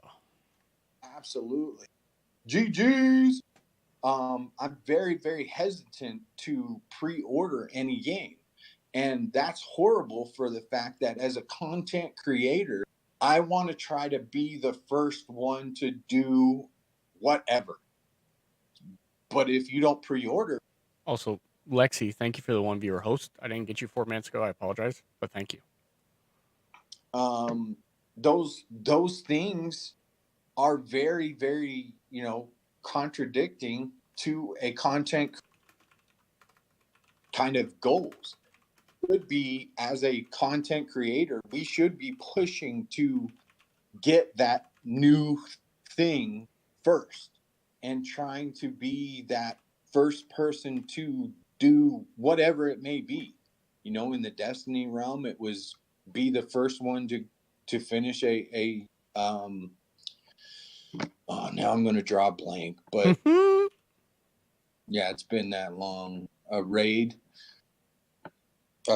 first. World's first? Huh? World's first? Yeah.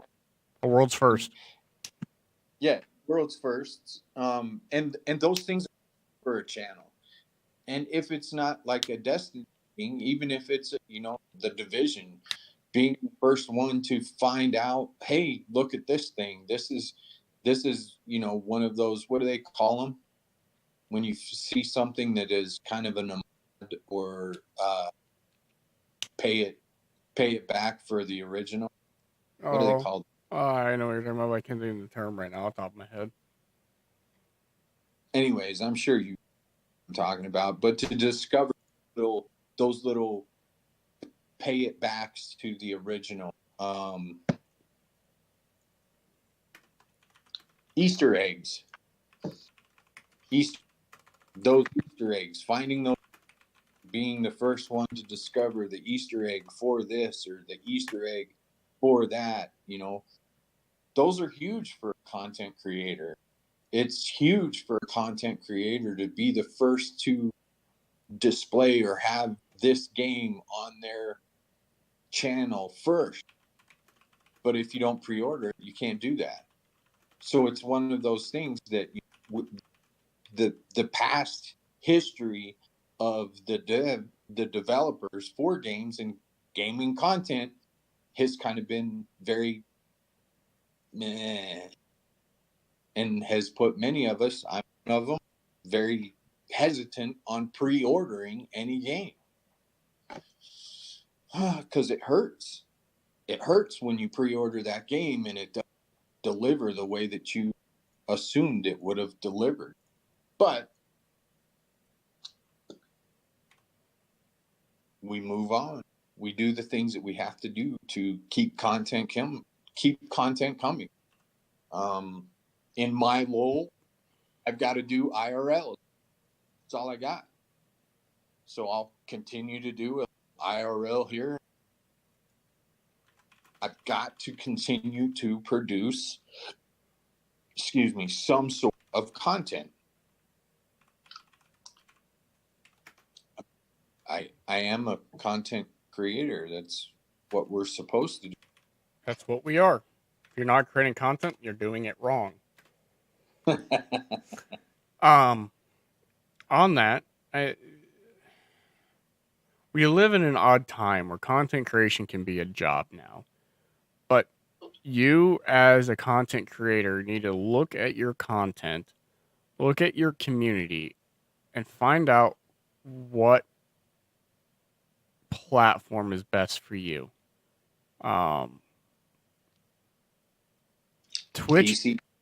Twitch is not always going to be the best platform anymore. It used to be the only platform. It was that or YouTube. If you were a live streamer, it was Twitch. If you were a video editor and wanted to upload highly produced videos, it was YouTube. That is your only options you had. Now there's choice. And you need, as content creators, to make an informed decision. I'm not going to tell you what platform to pick. Gunny's not going to tell you what platform to pick. Hellboy might tell you what platform he thinks you should pick, but he's not going to make that decision for you. You need to do your due diligence as a content creator, do your research, find out the pros and the cons, weigh it out, and maybe that clean slate button needs to be pushed. Maybe it doesn't. Yeah. Some people are willing to take that try. I mean, if you're early enough in your content creation, if your community is small enough, there's no reason, there's no harm in trying. You're not hurting your growth if you're small enough. You do realize here, right? What? You do realize you're very lucky boy is not here, right? Oh, I know. He'd be having a fucking course right now. He instructed me to go start recruiting mixer streamers. So I think his eyes are opening a little bit. He said he has no qualms with me recruiting mixer streamers. Which means that he has noticed there is something wrong with Twitch right now. Possibilities. And we don't want it at the same time. One of the things from the Omnia perspective that we kept open from the original is that we are a gaming community for all gamers, or Yep. a game streaming community for all streamers. Yep. Means all. Now, with that being said, we have to sometimes down or chew down or swallow that pill that we may not agree upon said things that happen, or our political views may not be exactly what the political views are the masses.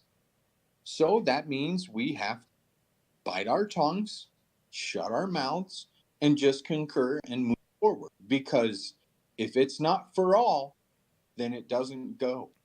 And I think the big piece that changed Hellboy's real view towards Twitch versus everything else was now host raids and auto host are meaningless on Twitch. They carry no weight. For us as a content creator, we appreciate it. We love it. But when it comes to analytics and statistics, the numbers behind the scenes that matter to Twitch, they are worthless. They don't count towards anything. They don't count towards your milestones. They don't count towards your partnership growth. They don't count towards your community growth. They don't count towards anything. So that being said, as you heard Hellboy and I talk last week about, we're going to be rearranging Omnia methods so that we can grow those channels and count towards those analytics, and bringing on things like Mixer and Facebook streamers will actually help that. Because then the only way of hosting and rating across platform is literally not being lazy and typing in someone's URL and making people click that button. When they click that button, that's now organic growth. That is not a raid. That is not a host. Twitch cannot deny that. That is organic growth, someone clicking your URL and going to that stream. Yep.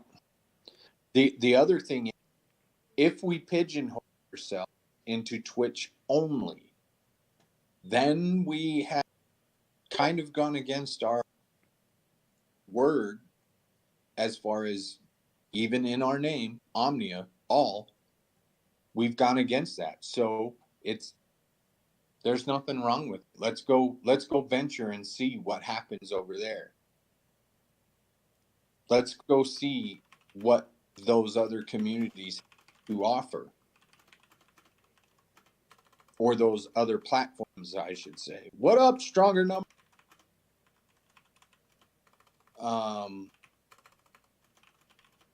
I think we're moving in the right direction, as growth is absolutely phenomenal. It's been great. The fact that, as at an average, we're at about 100 a month since our birth, since our opening and making it quote unquote public. I absolutely I also think and see the community growing in the right direction, as a community. Those conversations amongst us in the groups is amazing. The support that we have Strong across the support that we have across all of our channels is great. Killer Dream says for Gunny, you get 50 gay pride flags. Who? Killer Dreams gave you 50 gay pride flags in chat.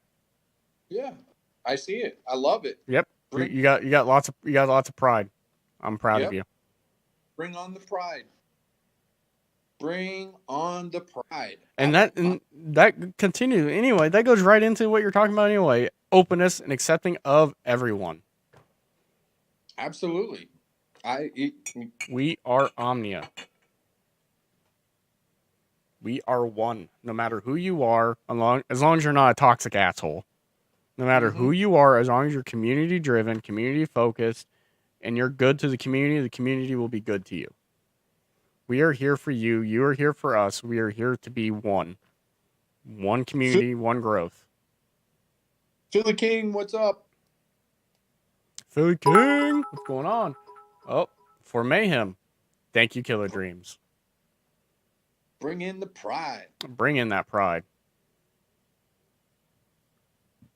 Exactly 10 for Mayhem, too. Sounds kind of familiar, doesn't it, Killer Dreams? Because there isn't 2 admins, one of them sitting in this podcast that didn't bit spam him, so his alerts were going off for almost 40 minutes.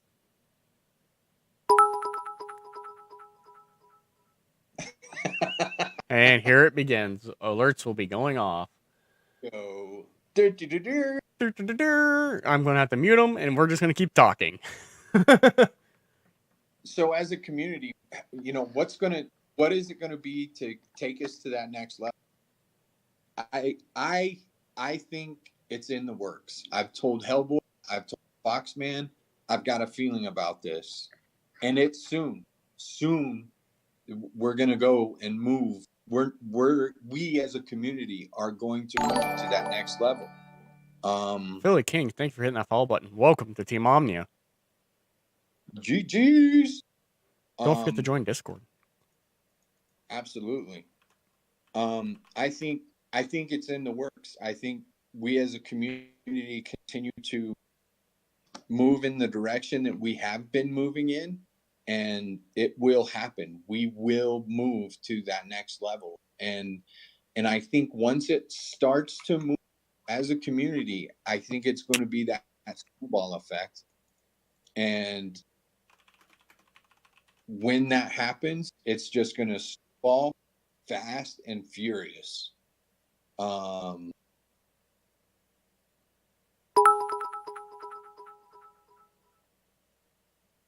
I think we can, because we are.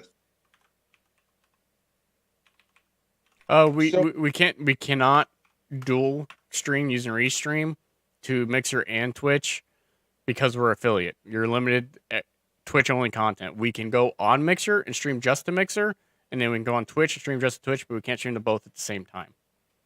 Oh yeah. Yep. No, not at the same time. Not as an affiliate. It has to be Twitch for 24 hours. It gets put on any other platform. Once the 24 hours has been done, then you can move it to any and all other platforms.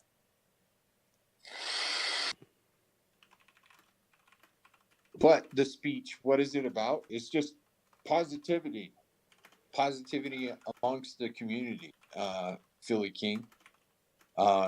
We're a gaming community. We support gamers. We support streamers. We have some that are just viewers, some that are viewing and a part of the community as a viewer to help understand and develop what their channel will be. And we're here for the support as they develop and figure out what their content will be, what their channel will look like, what bots are going to work best for them, what overlays they want to use, the artists that they want to use for their overlays and their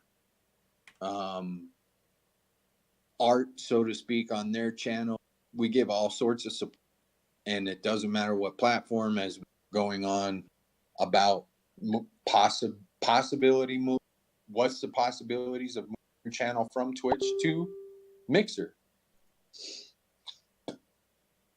And how, as a community, it may be a little more difficult to show that support, but we do what we can, and we make those valiant attempts for our community streamers that are on other platforms.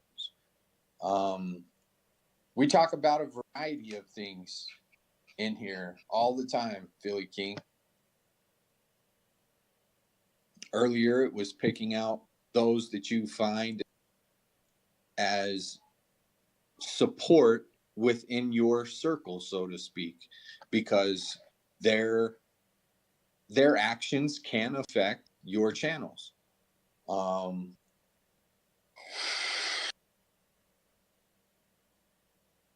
What else do we want to talk about, chat? It really sucks that they can't. I hate it. And that's one thing. While we wait for chat to talk, that is one thing you'll notice if you switch to Mixer, or if you use Mixer, or you try Mixer, that Mixer's feels far more interactive than Twitch. Because Crucify, Mayhem Miro, and I did some speed tests on me saying something or doing something, them responding on chat, and then my response to their chat. So what happened would be Crucified say, I'm going to type the word hi, and I want you to say the word now as soon as you see it, and I'm going to click start stopwatch as soon as I hit enter. And the moment I hear you say now, on my end, I'm going to stop it. The longest time frame between me saying now and him hearing it, and after that whole process, that whole step process of interaction, was 1.6 seconds. That was the slowest it was. Most of the time, it was half a second or less. It was instantaneous. That's pretty. It is insane. To a point, I tested before they even came on, and I did the clap test. Just doing that. Watching the stream versus my OBS. You'd see me do it on OBS, and then immediately you would see it happen on stream at the exact same time with a slight, like a millisecond delay. It was insane. How does it compare low latency mode? There is no comparison. Low latency mode on Twitch is still slow to Mixer's instantaneous. There could be some backfire to that. Stream sniping could be the backfire to that. But you as the creator, you take that risk. Or do you have that control on Mixer? You have that control. You can turn off faster than light, low latency tech, which gives it about a 5-second delay. And then any streaming software you use, whether you're using OBS Studio, Slobs, XSplit, whatever you're using, have the capability of also adding in a stream delay. So if you're playing on the competitive level, you're big enough and you know you're going to get stream sniped, add a 5-second stream delay. And then you just have a thing going through your chat letting them know, I have a 5-second stream delay to prevent stream sniping. Know that my responses are instantaneous to you talking, but you will not get it till 5 seconds after I say it. Some people will even do stream delays up to a minute if they're doing highly competitive, like crazy level competitive stuff. But at that point, a lot of those streamers are not interacting with their chat. The chatters in that community are there for the gameplay versus the interaction. So that is your trade-off.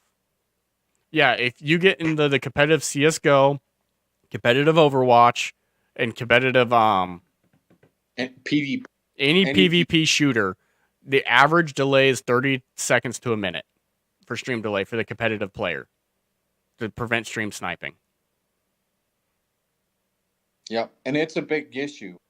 I can attest to that on the Division. It's a huge issue. For the fact that, if they can see what you're doing on stream and find where you're at on stream and then come hunt you down, especially if you're doing like a carry or an assist to other players that are new to the game, whatever the case may be, and somebody comes hunts you down and seeks you out and snipes you on that stream, it's very, very, very disheartening. It really hurts. So having that delay and posting out that delay could mean that you're not where they think you are, and it'll help you out. It'll help you stay away from those issues and those things within. And in the competitive realm, the CSGO realm, and in the Destiny, the Lighthouse and that name, if you're doing a carry, that could be detrimental. If somebody's stream sniping you, they could ruin your day very quickly and very easily by posting up in your channel. And it happens. It happens on Twitch all the time. Yep. Killer Dream is correct. If you're playing competitive squad in the squad game, it's the actual devs require you to have a minimum of a 15-minute delay on your stream. Yep. That way, nobody can come find you and kill you for a competitive event. And it makes sense. And it's cool that you as because in the other platform you have control of, correct? What? Foxman, over the stream delay. Yep. On any platform, you have full control. All platforms, you have full control using the streaming, either the streaming software or some integrated stuff within the platform. The difference is the stuff that's on Twitch is not quite as quick. So you won't have to delay as much. That's awesome.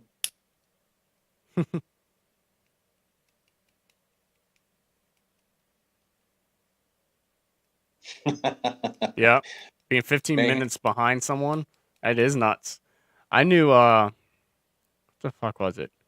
It was a professional Dota player? It was either a League or Dota player. His stream was consistently... So what he ended up doing was he put the gameplay at a 30-minute delay, but his camera was real time. So what ended up happening is when you were watching the gameplay as a viewer, he wasn't playing. He was interacting with you and commentating on his play. That way he couldn't be stream sniped while playing. But they still had that real-time interaction because you can delay sources. Yeah, that's awesome. But it kind of makes it weird because at one point you're going to be seeing him playing in the camera, but you're not going to be seeing anything on the game. It's going to be weird. Yeah, it makes sense too. Hey, Outcast. No, we're answering questions about streams too, Outcast. Or Oddcast. I don't know why I said Outcast. Oddcast.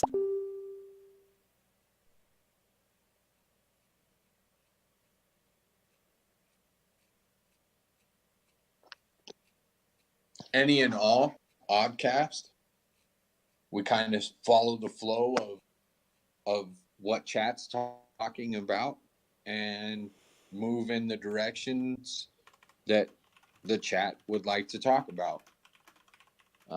We typically have a topic, and that topic kind of steered us to different platforms and the instantaneous reaction to other platforms in relation to what platform we currently are on.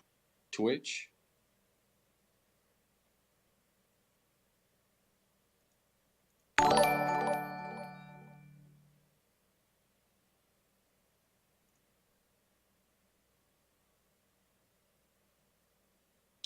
Explain the open access stuff. This is Foxman. Thank you for subscribing with a tier 1 sub.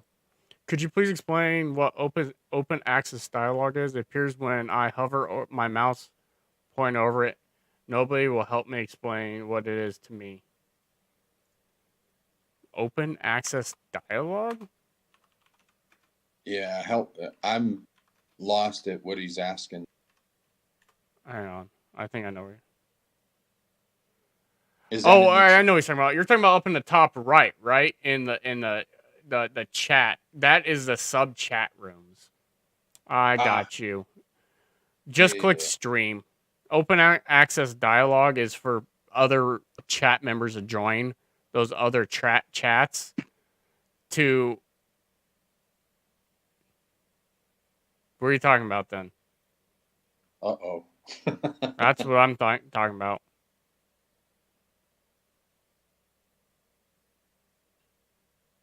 Okay.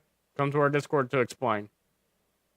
Absolutely. And there's plenty of people that will... You can show screenshots of what you're talking about, because I'm not quite sure what you're talking about. If I can see it, then I'll understand the context of what you're discussing. Absolutely. Yeah, no problem. And as a community, we don't... And Killer Dreams will be there. Dope Mellow will be there. Those that, within the community. If I'm there, what the hell you're talking about? I'll just leave it. I'll give you get some reply to your comment and move on. as to not steer you in the right direction. But we do have some smart community members.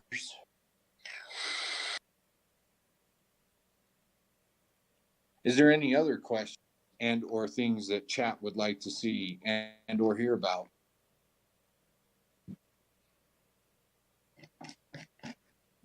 Going once. Going twice. Shameless plug. Go buy some King's Coast coffee. It's delicious. Or Madrinas. Horrible. You are horrible. I'm not even sponsored by them. They're just so fucking good. I love both coffees. You are horrible. You know what's really good though? If you take so you're making a pot of coffee, right? You're gonna make 12 cups of coffee, and you put about 4 to 6 scoops in. So you put half Madrinas coffee grounds in, and then half King's Coast of like similar flavors. Oh, it's like heaven in a pot. It is so good. But I will say, there are fantastic coffees with streamer names in it at King's Coast that I won't mention here, but if you go to King's Coast Coffee, there's one called Easy Roast. It is so damn good. He's making Gunny choke on his coffee. Because he's drinking the other streamers Get Woke roast right now. No, that's not the... Oh, whatever. You love him. He's like your idol. Gunny has a... about name drops. and good old Foxman fashion, he's getting those plugs in. He's getting those. Don't mellow. Get woke roast. He'll suck your dick. Matter of fact, I'm pretty sure he said that at one point in his stream. That's horrible. Oh my god. I think when he does say that all the time, doesn't he? Yeah. Get woke roast. He'll suck your dick. I do have Killer Dreams. You named one of the half of a coffee that's mixed. Kofi and Easy Roast together. Oh my god! It's like it's an explosion in your mouth. So it's so bad about name drops, right? That I chose a gaming chair that did not have a high back with a name on it. I didn't. I know you didn't. I got this one years ago, like 3 or 4 years ago, and it was comfortable as fuck. I get it. I'm not. But here's my kick with that. Just like, my camera and the camera that I use, the microphone that I try to keep it so inconspicuous because those people are not paying. My camera company, on the other hand, gave me my camera and they're sponsoring me. So that's why I do say it. That's very different than what I'm talking. Yes, I know. That's what I'm saying. I am not a sellout. I am actually sponsored by them. Yes. To a certain degree, thanks. Yeah. Well, I mean, they gave you a camera to give them and give them it's a mutual benefit. It gives me a new piece of tech, and then they also get views. They get follows. They get exposure. God, I couldn't think of the fucking word. Yes. And I get that. That's a different thing. Killer Dreams, you're not in limbo. They're rebuilding a couple cameras to get to you and another streamer. It takes time for them to completely rebuild those cameras. And as of right now, they've entered production on the production models, so they're kind of swamped. So just give them some time. I know it's been a month. You have to remember it's only 3 people. But those are the different, like, that's how I different. And that's why I don't name drops. The name dropping. Hey, I drop coffee names, not streamer names. Just saying. Yeah, so did Killer Dreams. And I say this aspects. You talk chat. I got pee. This is a content kind of pointer. They're not name dropping you. And until they are, why are you going to name drop them? Actually, one of the two did name drop me, so thank you. Oh my God. I'm not. Oh my. I had to go pee back. I had to listen to that, and as soon as you said, like, well, her correction, one of the two did Yeah. name drop me. So, love you, Well, Gunny. yeah. That's different. If they're going to name you, then by all means, in your channel, name drop them. If you have a positive feel for a certain community, or not community, but even content creator, if a certain content creator is and or brand, yes, absolutely dope. If they're taking care of you, if they're doing right by you, and you get a positive feel for that brand, that name, that content creator, whatever the case may be, by all means, if you drop their names, one that I don't mind, because I've absolutely appreciated what he's done as far as a community content creator, is dun dun dun Professor Broman. And I say that from the aspects that he will communicate with a quote unquote non well known streamer in his podcast, in his actual channel, and speak to that gentleman or lady, and then allow them to shout out their own channel within his channel. And from my perspective, that's huge. How many other creators do you see taking care of other content creators to that level? Another thing, Dope Mellow brought up brand. It's, somebody asked me, one of my IRLs asked me what desk I was putting together. I will absolutely show you what desk I'm putting together. I bought the product. I have very little to no experience with the product that I currently have. However, the diversity of the product and what it will provide at this present time, hey, I got it. I back it. Almost the same as I will say live on stream, I will name drop or brand drop. I went into a local store, a local buy. I was looking for a computer chair and a desk. Actually, Fuck. oh, hi. Not that we're live or nothing. Hi, Hellboy. For a desk and a gaming chair, and walked in by, and they said, we don't have that. We don't have any display, but you can order it from our website. What's that chair brand? I was upset at the fact that how is it that you're not going to carry things carry your website? I want to actually sit in the chair and make sure that my butt in the chair will be able to take use, hours of abuse, whatever it may be, and not feel that fatigue.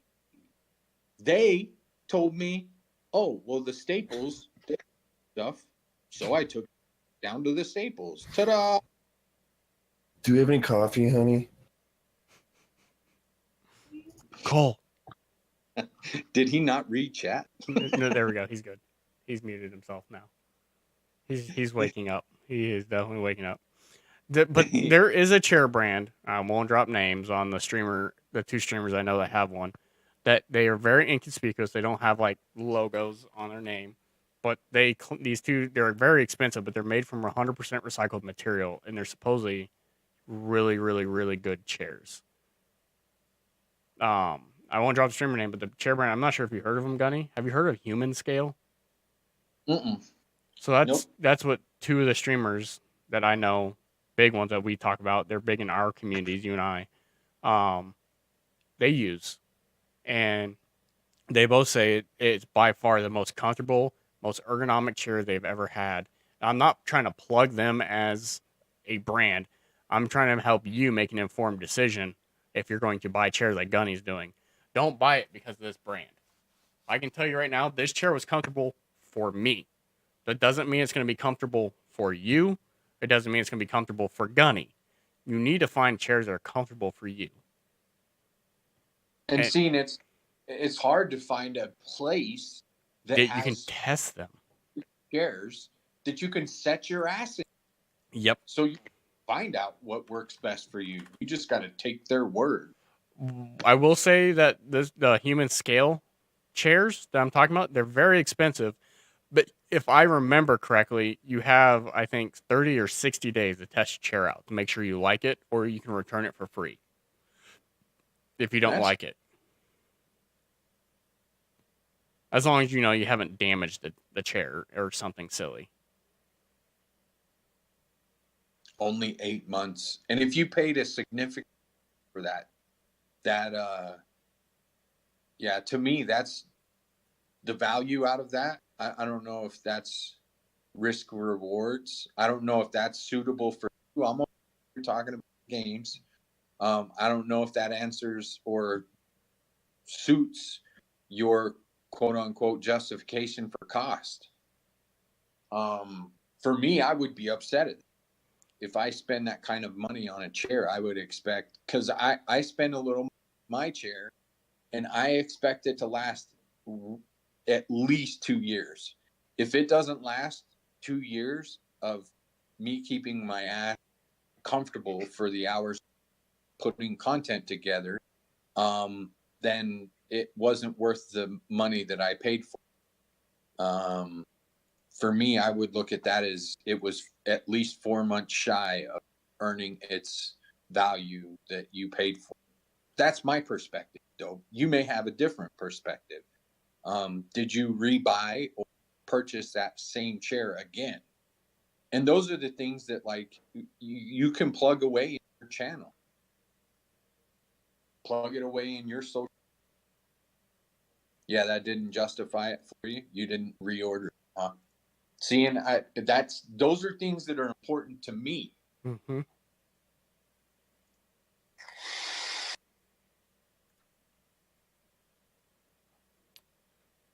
And when you plug a thanks, Hellboy, for the host. When you plug people's names, products' names in your channels, it's important that you, no kidding, from my perspective, you personally stand by that, not only content that you're producing, but also that brand that you're throwing out there. The brand that you throw out there, people will associate your channel with that brand. But that kind of goes back to why I don't really, why I really don't like the name dropping thing, because there are very, very few people that are shouting me, big guys, big people. So why am I going to shout that? I'll shout out Dope Mellow. I'll shout out Killer Dreams, Hellboy, Foxman, what up? What up, Gunny? I shout them all out because I'm supporting them and they shout me out. However, I used it earlier. I dropped Professor Broman. One of the reasons why, because I agree 110% on what he tries to do as a content creator. And for the community as well. For the little guy. I absolutely stand by the fundraising that he does and his works with Guardian Con. That's why I have no qualms with you saying these three names: Professor Broman, King Gothalion, and K Magic. The work those three do for the community as a whole, for the charity organizations, and the little guy is insane, especially behind the scenes. Absolutely. K-Goth has done so much for the Destiny community. It is unbelievable. And the little guy. He had an entire AMA with nothing but small Destiny players and content creators that were unable to go to Bungie for the Bungie thing, took their ideas with him and voiced that to Bungie. This is what the little guys want. Name another major streamer that would do that. It's only those three. Yep. So whether it be product names or whether it be actual creators, whether it be other businesses that are out there and doing what they do or provide. If they're not providing a just service, Hellboy, thanks for the biddy. All the biddies. All the bitties. Those things are very important to pay attention to as producing content to whatever platform you choose. Directly, indirectly, you're tying your name with theirs.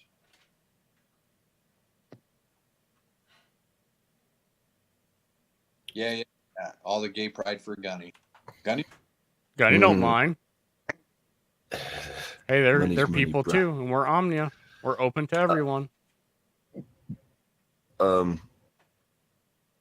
like to apologize. I'm sorry I slept in. It's okay. We got this going. How do you like the new overlay for the podcast that I set up in a What's rush? Pretty good. Looks good. Yeah. Looks good. Do you want your video on there, or you just want to chit chat and just go with where we're at right now? I'm down for whatever. If it's too much work, then don't worry about it. I can just talk. We can just talk. I mean, Gunny and I have hit so much shit. We've been live since 11:30. Isn't 11:30 your time, 10:30 mine, which Yeah. a couple hours. Yeah. No, we went live at 10:30 my time, so we've been alive since 9:30 my time. Yeah, Okay. we've been up for 2.5 hours now. Yeah. Shit. We've hit a lot of things. We've talked about Bungie's new investor. We've talked about Twitch as a platform and what they're doing to screw over the small guy. We've talked about the affiliate program, and it's Screw over the small guy. with What? the host, Hold the on. I got some arguing, the dude. host and the raid on the analytics side.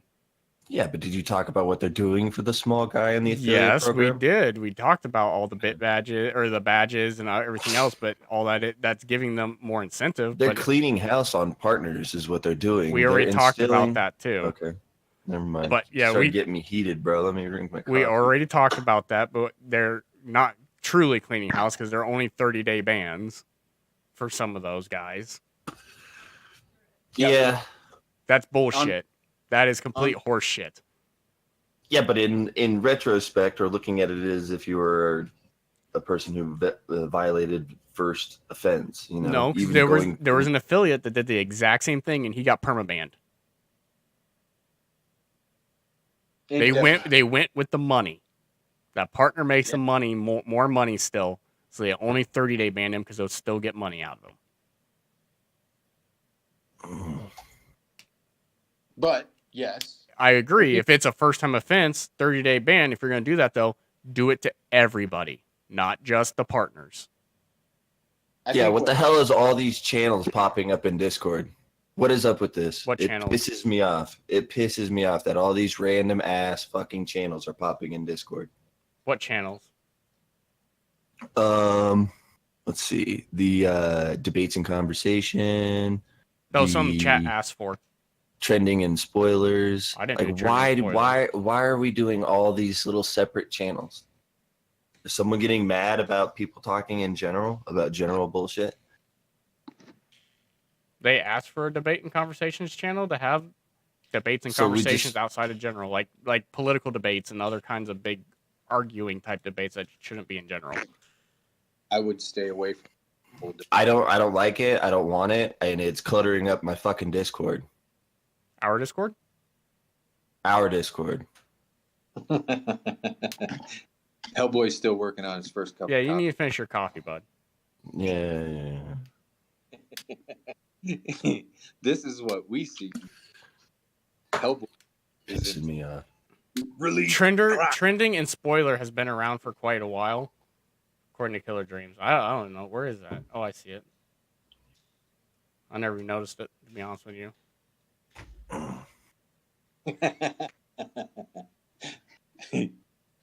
Yeah.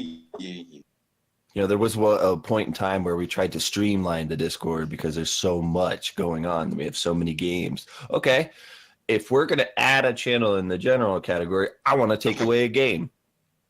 Let's take away the Destiny 2 category. Uh-oh. Let's take away the Division category.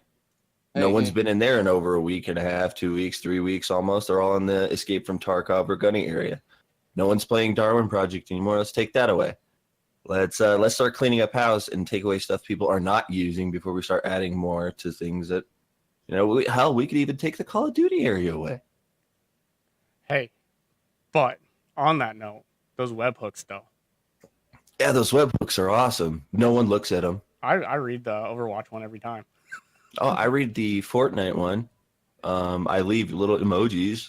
But I'm trying to things figure like out that. But no one even fucking looks at that shit. Tell me honestly, chat. Tell me honestly, and I know for a fact, and I can prove it. Yeah, See Kill Dreams, too much crap in my opinion. I agree. I usually general streaming anyways. Yep. See, look. How many of you actually look at the game updates? Oh, that's so sad, Mayhem. Don't ever say that to me. Don't ever say that to people who develop and maintain and create things for your use, and then you're just fucking muting it all. Whew, someone slept on terribly last night. I think what you're talking. It's not Twitter spam, you numbskull. Are you looking at it? Have you looked at any of it? It's like patch notes and dev updates. Yeah. It's all the dev updates and patch notes and everything. And stuff within those game communities that someone who plays those games would really enjoy that information. Yeah. And that's where it becomes usable, viable information. However, I think in all of the games, and Dope Mellow pointed it out, nobody uses anything. It was created to have the Destiny community within the Omnia community have an and space to look for people that wanted to do a raid, to do those LFG type things. However, nobody in the community, Dope Mellow, you attested to it, and you know 90% of the games and 90% of the information within those games is not used or utilized. Now the updates and those webhooks, those that are interested in those games, if you're not reading those notes, you're kind of doing it wrong. It's a cheat to tell you what's going on in that game, what they are changing, what they are doing, what the devs are actually working on. Some of them, it's just a Twitter, and it's just some of them are tweeting BS, and I can agree with that. However, many of them are tweeting viable information for you guys, the content creators. It's stuff that would interest the community of each game. So what you're telling me right now is that you're not staying up with any of the games that any of you guys play with, so that you have conversation material for the people in your stream. You know, it's really dumb of you to be able to not be up to date on the games that you play, and then your viewers come in and be like, hey, did you try this? Did you know about this? Did you know this? And you can't have a conversation with them because you didn't do your fucking homework. Now, one thing I can do to clean it up is create a category called game updates, drop all those game update channels that we have in there, and then delete all the game channels. So it's just one category with all the game updates for the varying games, and then all the individual game channels are gone. So you just go to game category, it says Destiny updates, it says Fortnite updates, it says COD updates, Division updates, Overwatch updates, and it's all fed into the one category that if for some reason you don't give a fuck about it, you can tell it to mute the one category and minimize it. You shouldn't. I'm just trying to bring up a point. A lot of our streamers don't know how to talk to their viewers. A lot of our streamers don't engage in conversation. They don't create that dialogue with people. And, you know, oh, I don't know what to talk about. Well, you know, we're giving you shit to talk about. this is what these updates are for. This is for you to stay up to date with the game and know what's going on within the game community. Has anyone seen the 50v50 roster and all the for Fortnite? Holy fuck balls. Yeah. For the Pro-Am? Yeah. Holy fuck.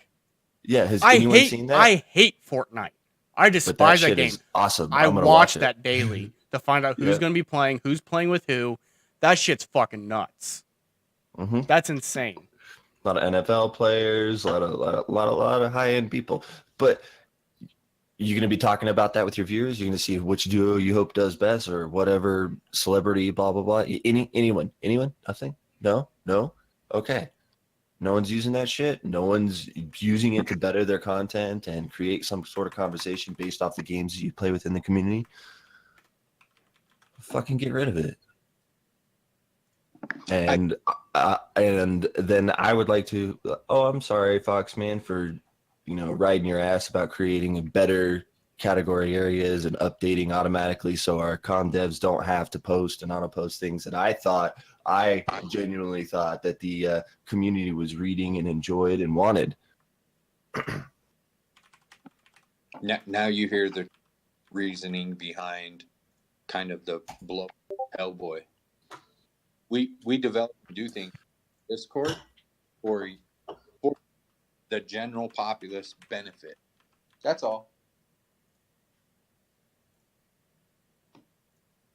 And when you don't speak, we do things that we think you would benefit from. Wah, wah, wah. Yep. We're not a debate team. I'm not here to talk politics and religion with anyone. On contrary, I'm pretty sure that we try to stray away from that. So I don't agree with the debate area. The debate area. Yeah, that will not be there for very long. It's gone already. The example of that was the debate that Dope Mellow and I had the other day. That there were some that were upset. Dope Mellow and I were interacting in a debate at that point in time. That was all that came from. That's where that was born. Oh, and I understand how it happened and everything, but when in Omnia have we ever been for creating rifts or controversy? Now, yes, you can have these conversations with one-on-one or in streams. Hell, debut the conversation. Have your own podcast. Do something with it to attract those people that want to be there for it. But this is not a debate. This is a gaming streaming community. We don't talk politics or religion on our streams, and we've had members who, that was their front running thing, and they died. They failed. They changed their names. It's controversial. It causes fights. It causes rifts. It causes and ends relationships, friendships, business relationships. Has it not? Yep. Yeah. No. Okay.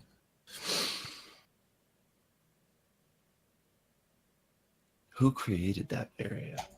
What area? I'm just gonna check. I created the debate one because they asked for it in chat today. It literally went in today. There, all the game channels are gone. All the categories are gone. There's just one category called game updates, with each individual update channel.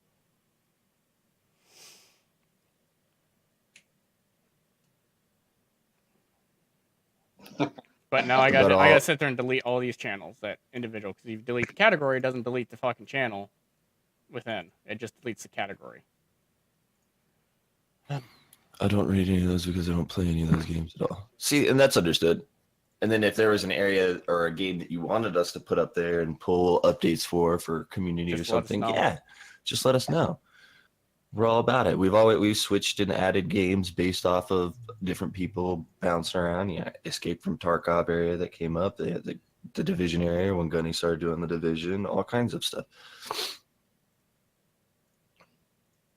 And as the grows and as the community moves one direction or other, we adapt and change. We move in the direction the community. I think that will then lead us to needing more stream channels available, because I do know that some of those games, they would use the live broadcast for the game in that area. So there's like 2 or 3 people that ever use any of the live broadcast streaming areas at all over the last month. 2 or 3 people. A lot of them are your area, Gunny. Slow Reflexes use the Escape from Tarkov. They use your area, or they use the Escape from Tarkov. There's been nobody in the Division area for almost. I don't know. You've named the. Wadu uses the general area like his own Discord, and he's one of Slow's followers. Everything is much condensed now. Stronger Number 0 is recently using Escape from Tarkov with Cross-Eyed Cobra. And those are the only people that even use the Discord the way they're supposed to. You know, as when you're streaming, we've asked you guys time and time again, we've created areas for you. Hey, use the Discord while you're streaming so that if members or viewers or gamers want to play with you, or they don't know who's live and they were here for Hellboy and Hellboy's not here, and or they were here for D-Rooks and D-Rooks is not here. Oh, Dope Mellow's over here in Destiny area. Or, you know, oh, Fulcrum's over here in the Destiny area. No, that doesn't happen. Yeah. That's kind of the discipline as admin and as moderators and community developers. We feel that kind of let down that we create these areas. We kind of try to generate a bigger growth. Yeah, you're good, Dope.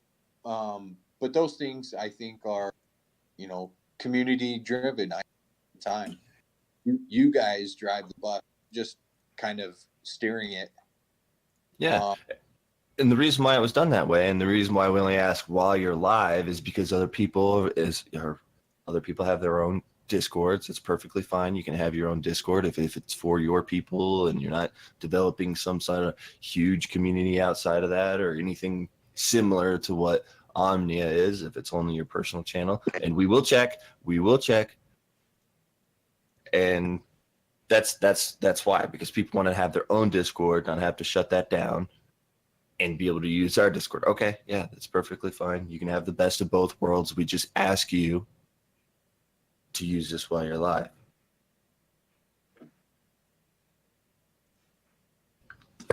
How many streamers do we have on our roster? I know it's a lot bigger than It's a lot bigger than we actually have live typically. Exclamation Discord, oddcast. Let's see, it should pop up. There we go. But yeah, I mean, we have 25, 30 streamers, let's say, on the roster. We have the 3 or 4 on top. So Foxman, you always use Discord. Gunny uses Discord. I use Discord.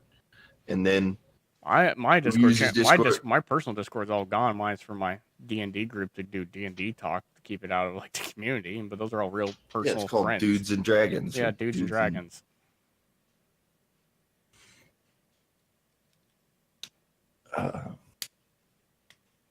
Hell, Gunny still has his old Discord, but it's dead. It's dead, but he still gets people who are part of that Discord 6-7 months ago that are like, oh shit, I forgot to come over to the new one. What's the link?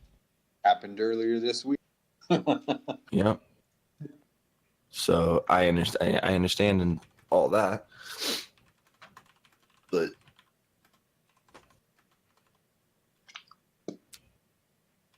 no one uses it. Yeah.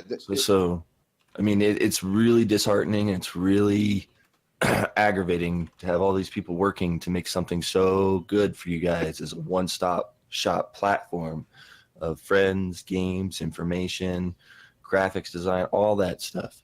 And you guys don't even use it.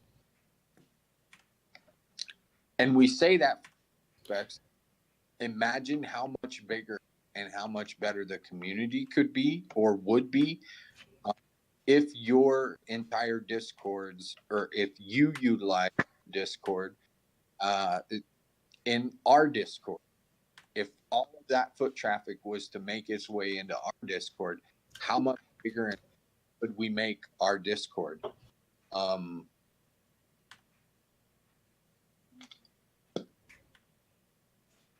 And those are the things that I think are the biggest kind of letdown in regards to that. We're here for you. Everything that we've created and done is for the embetterment of the streamer and their personal streaming. We're not benefiting, we're not contracting, and we're not drawing up streamer contracts that the streamer has to provide a certain percentage of their personal gains to the organization themselves. And other organizations do that. Other organizations require a certain percentage of your bits and donos and subs, a certain portion of them go to the org because they provide that platform and give you that opportunity to do that. We're not in the business of that. I don't think that was even something that we would ever even contemplate. No. Yeah. Because your growth and your personal, income is your personal income. We want to keep it. However, we still want to provide a huge growing platform and means to you guys gaining from the huge growth of the community. And it's funny because, like, if you look at a lot of times when we talk about growth community, if we have active currently within our Discord, currently viewing this channel right now, how many viewers we would have. And I would dare say over 100. I would dare say it's probably close to 150. I can't multitask because I'm doing it right now. 150-ish. Yep, 150-ish. So we would have 150 viewers in this channel. Now, we talked earlier the fact that most affiliate streamers being during the same hour as each other, it kind of drops into a conundrum. But if you a portion of those active in our Discord and put in your channels, what kind of growth would your personal channel have off of just the Discord members? And those are huge things that, I think it takes a second, Oddcast. But those are huge things that kind of fall short or weigh heavy on us as the originators of the Discord, is the fact that there's so much potential there. Oddcast, you can talk in general chat right now, already now. I double checked. You're fine. General Oddcast. Those things weigh heavy on us because the potential is there. The opportunity for those things are there. However, we're falling short.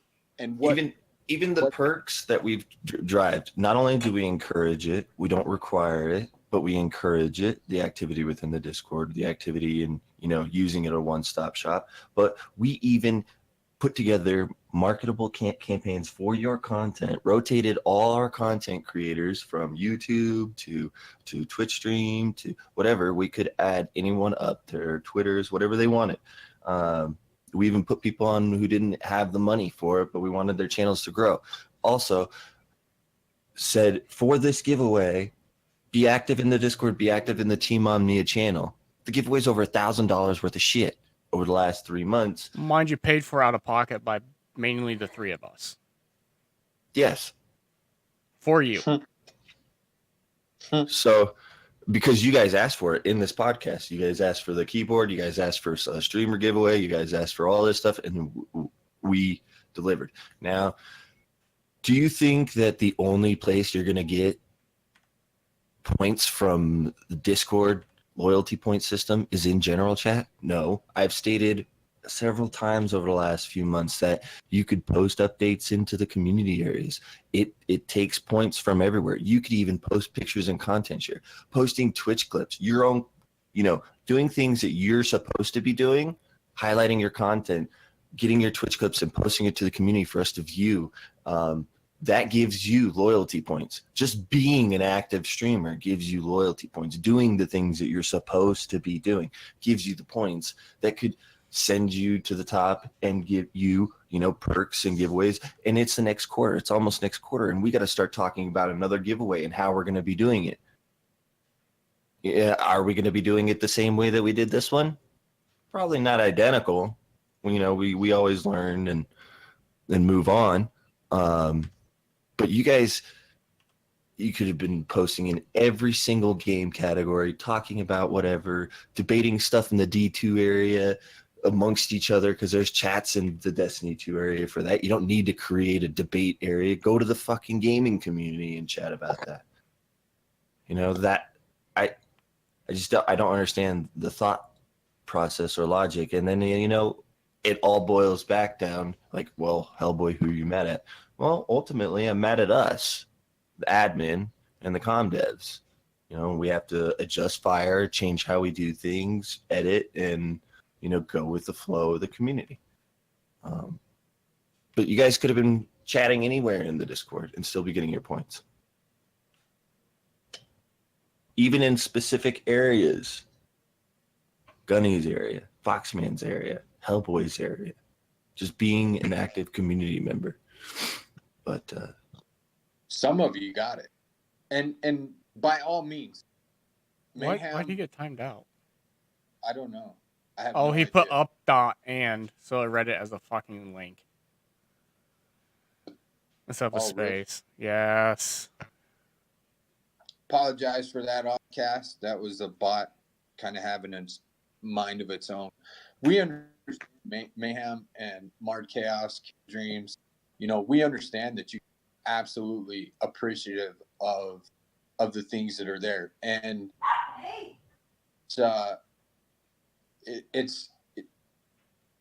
you're here, you're there, and those of you that are active in the Discord are moving into admin type roles. You're moving to development roles.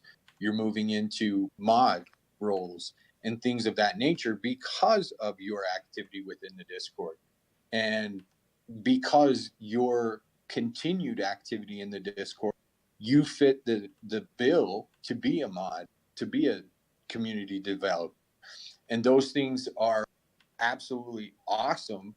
However, we don't have enough stepping up to the plate.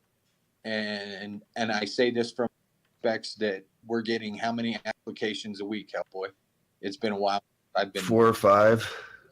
So we get 4 or 5 a week that we try to spread load throughout the community development and have them do the things that we once upon a time did ourselves.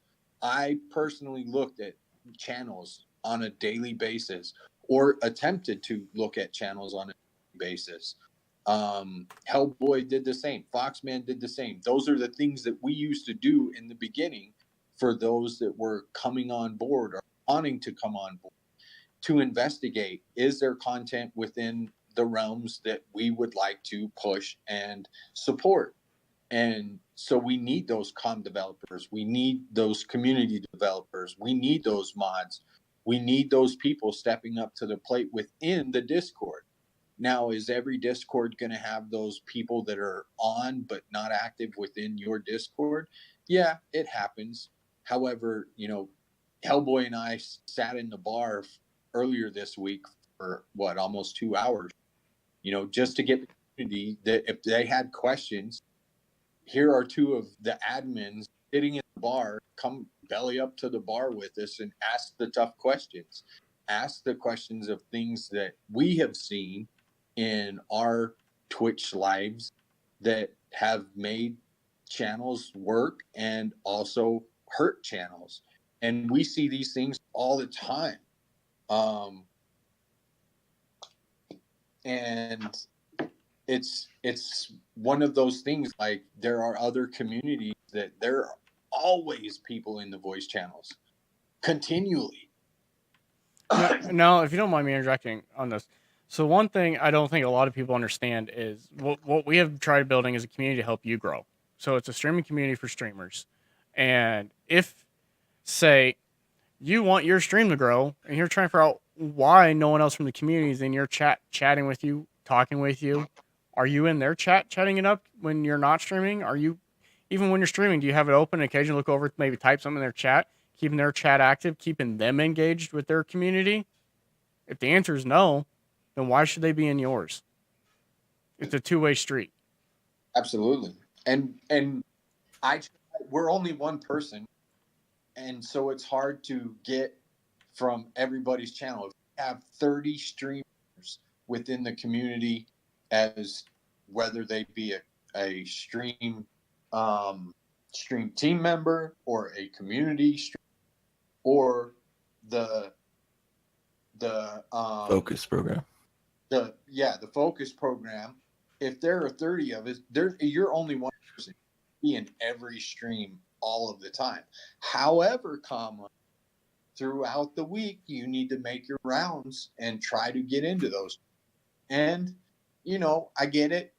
Sometimes there's 3 or 4 or 5 of you on during the same. We covered that earlier. Stop in one day. Stop in one for 15 minutes. Stop in the other for 15 minutes and make your rounds. I try that myself. I try to practice what I preach. And I know that there's some of you that have never seen me in your channel. Part of the reason that has been is because I was overseas. When you are streaming, I'm sleeping, and vice versa. I get it. It's all good. It's okay. But do what you can. I know there's some of you that have never seen me. Shamik is in Japan, and I see him more often than people on the same time schedule as me. Yep. No, you can't tell me, oh, it's my schedule. Oh, it's this. Like, come on, bro. He's in Japan. He's active duty military. If anyone knows what that fucking means, he's got like no time, but he still finds a way to pop into everybody's stream. I always see him in everybody's stream. I try popping into a random stream, at least a random stream once a week, once every couple days, if I can. I don't just frequent the one person. And you might not ever notice I'm there. Sometimes I'm lurking because, just like Shamik, I work my ass off. So I'm not, if I'm not working, I'm working. And if I'm not working, I'm working again. So I'm always lurking or bit spamming. I do occasionally bit spam during my time off with Hellboy to get a good chuckle out of someone. But you get in what you get out of what you put in. So if you put no effort into the community and you only put the effort into yourself, you're only going to get out yourself. You're not going to get anything out of the community. If you put into the community will put in back to you. And that's in the form of you're going to get more exposure from the people within that community to come watch you. That's in the form of the admins are going to start doing more giveaways because there's going to be a more active community. We're going to do more things to help grow you, to help you get the gear you need, to get the things you need, to get the promotions you need. And just because we do a giveaway doesn't mean it's going to be an item. We could do a giveaway where one of the admin will promote your channel using like Twitter ads or Facebook ads for a month to get people to your stream. That's a potential giveaway item. That's huge. And why not be active for that kind of stuff? I mean, if you're not active and you're not doing that, you're basically giving us the middle finger. You're giving your own channel the middle finger because you're not willing to put in the effort to grow. I work 80 hours a week minimum before streaming. Most weeks 100, and I still try putting up as much effort as I can to the community before my stream. That's why you have those sections with all the updates and the webhooks. That's why you have a working Discord. That's why Hellboy, Gunny, and I are sitting here in a podcast. We are putting in that effort as your admin team on top of our full-time jobs. Well, mine's Gunny. He's a retired asshole. But what are we doing this for if you're not going to utilize the community for you? So, Dope, you had brought up two different things. Dope has got a very good point, so go ahead and hit on that. first thing, the no scam quite sure. I think it was more for those that are new. No scam streaming is simple. I'm a real person.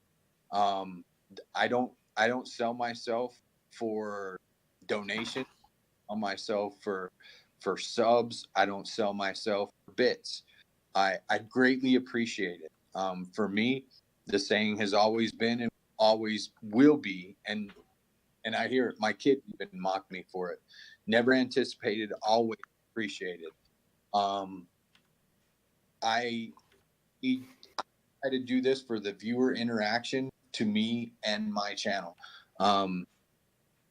And many of us are attempting to. You as a streamer have to decide what kind of stream channel you run. Hellboy and I are very perfect examples of two different types of streaming channels. Hellboy is more of a competitive type gamer. Not that I'm not a competitive gamer, but my interaction in chat, it comes kind of across as if I'm a casual gamer. What that means is I could give a shit about my gameplay. I don't care what my KDR is, and Hellboy does care about his KDR and his stats within a game. What that means to a viewer is during those times of battle or gameplay, Hellboy may not be as active to chat during those moments. Plays catch up after the heat of the battle is done. He comes back to chat. Hey, what's going on? Yeah, I was just banging away at this battle and whatever, yeah, as you guys could see, I got you, chat. Here you go. I usually do it on the fly during the heat of battle. There are times when it gets the best of me, but that's kind of the theme behind scam streaming. Be who you are. Don't try to sell out bits, donos, subs, for one. Now, how does your lurk and how to best make your lurk work for the streamer that you're support? You have the tab muted, or you can wait. Yes, you can mute the tab, but not the stream. The stream volume has to be at least 1. But if you mute the tab in Chrome, at least it should still count as a viewer. But recently within Twitch coding, I've also seen they won't count you as a viewer if you don't have the window open and active. Yep. And that's where now on the analytics side too, they won't count you as a viewer until you chat or something. Yes, they won't count you as an active viewer. They'll count towards your view count, but they won't count towards analytics of a community growth standpoint until you chat. So you can have 1 million people in there, but if none of them chat, it doesn't actually count towards your analytics. Yeah, and I talked about, a close friend of mine who had 450 people in his chat. Only 10 to 15 streamers applied for partnership, and they were like, fuck no. Like, what? Get out of here, bro. His chat wasn't active enough. Mm-hmm. There's a reason why active chatters is a milestone on Twitch. They're pushing towards that active interaction as a community. If you don't have the active interaction of the community, they don't care. And that goes back to what we talked about last week. It's what's funding, what is pushing these decisions on killing the lurker and everything? Money, advertising. Other businesses are like, hey, I'm not seeing the type of growth or analytics from my advertising being dumped in that I should be for this kind of money. Twitch is like, well, we don't want to charge you less, so we're gonna change up how things are gonna go on our analytics side, so we can better suit your needs and force people to actually be active. Oddcast, actually, to that comment, we have affiliated almost 40 people already. As a community, we have affiliated 40 people. Now, some of them are active, some here. Some of them got their affiliate induced as soon as they got it. Yep. Mm-hmm. Lone Wolf, thank you for subscribing 3 months in a row. Greatly appreciated, man. That is awesome. 3 months in a row. Hey, we're going to be able to do the tenure badges soon, so that'll be cool. Are you going to do those? We won't sidetrack. Yes, I'm going to do them. I wasn't sure if you're in, how we were going to do that. Yes. Or there's Goat Sketch. There's a few other people. I got messaged back by another. Okay. That's why I was designer, leaning more to. Are you going to grab one of the community designers that we have? If they're up for the task and they can develop something professional looking, then yes. You know what I mean? Yep. There's a certain standard from a community aspect, and I think that everybody's skills has surpassed our current overlays and stuff. So we'll be doing a revamp on Omnia stuff and not changing the logo. Listen here, everybody. We're not changing the logo, not the concept. Well, the idea behind the logo is we want to make it more apparel and marketing friendly. So we have to take away some details. We have to thicken some lines. We have to do something. We have to play around with it. Transparencies. Yep. Yeah. So we're not going to change the concept of the logo. We want to keep it all the same. We just want to streamline it so it looks better on apparel, merchandise, things like that. And that's why I did my logo redesign, is because, you know, I want to do merch. I want to do this. I want to have a cool ass coffee mug like Foxman. I want my own shirt. So, you know, you got to have something that everyone thinks is cool and looks cool. Did anyone see Foxman's new logo in Discord? Like, that shit looks cool. That looks cool. I literally stole that from my own banner. Hellboy's new logo. Everyone see Hellboy's new logo. He worked his ass off on that, and he drew that himself, chat. Hand drew that logo. GG. That shit is sick. Another thing to keep in mind, I look back at Oddcast. Oddcast's comment about, also, let's keep it real. You can't expect people to affiliate themselves with y'all. What's going on, Marine 15? Wait, what did Oddcast say? Say it again. Start from the beginning. So he commented, also, let's keep it real. Y'all can't expect to affiliate themselves with y'all. Y'all are small, with all due respect. To some degree, yeah, there's some behind it. Because yeah, we are. However, in retrospect, we are doing things that other partnered legitimate stream teams cannot do. Yeah, we've talked to partnered streamers, or we've even had partner streamers say to us, "Holy shit, you guys do a podcast every week? I've got a stream team of partnered streamers that can't even get together once a month to do that kind of stuff. They only care about themselves and their content." So partnered streamers, actual stream teams. So yes, we are small, but we pack a punch. You know, with everyone, with a collective that is like-minded, a collective that has common and similar goals, and a collective that knows that what they put into the greater good, they will see come back their way. And reiterating that, we've seen a lot of activity that you don't see. We've seen a lot of growth that you don't see in a short period of time. We are small, Oddcast, but we've only been up and running for 5.5, 6 months. Yeah, we literally opened the Discord 5.5, 6 months ago. January 1st is when we opened the Discord to everyone. So, yes, we are small, and maybe it's hard for people to affiliate themselves with us. However, we are seeing the growth and the change. We are seeing the change coming from, in our earlier days, it seemed that 99% of the applications coming were from unaffiliated streamers. And now we're getting almost a 50-50 to affiliated from non-affiliated. So we are seeing things grow. We are seeing the community grow. We are seeing the podcasts grow. We are seeing other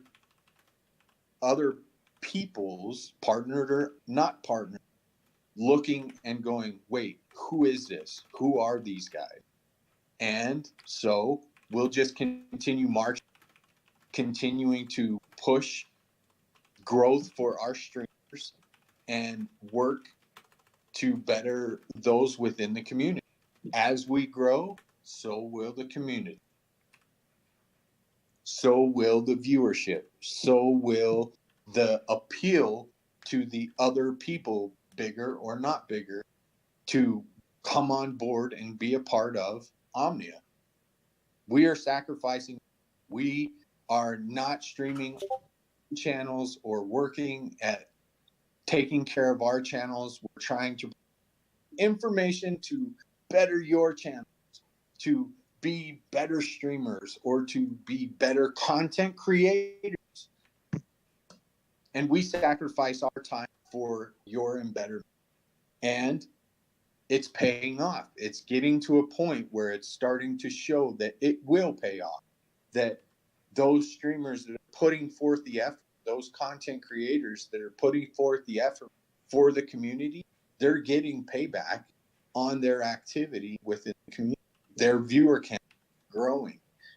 Mark Chaos, Mayhem Miro, you guys have grown exponentially. Amazing Anna getting the affiliate ship.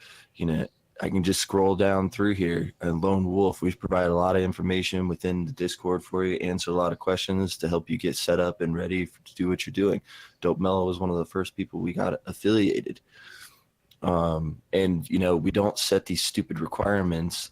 You know, you got to do this many times a week. You got to donate or this much money to us monthly. You got to retweet it, the Omnia Twitter 3 times a week and tweet out something with Omnia content and you got to promote the giveaway. No, we just ask you to do things, and you guys are seeing, you know, hey, okay, I'll do this. Oh, look, I'm getting, you know, actual engagements on my social media. I'm getting people popping into my stream. Oh, hell, you're right, guys. Streaming a smaller game like Rules of Survival is getting me more limelight than streaming Fortnite. And I'm having more fun, and the community base is a little bit more tight-knit.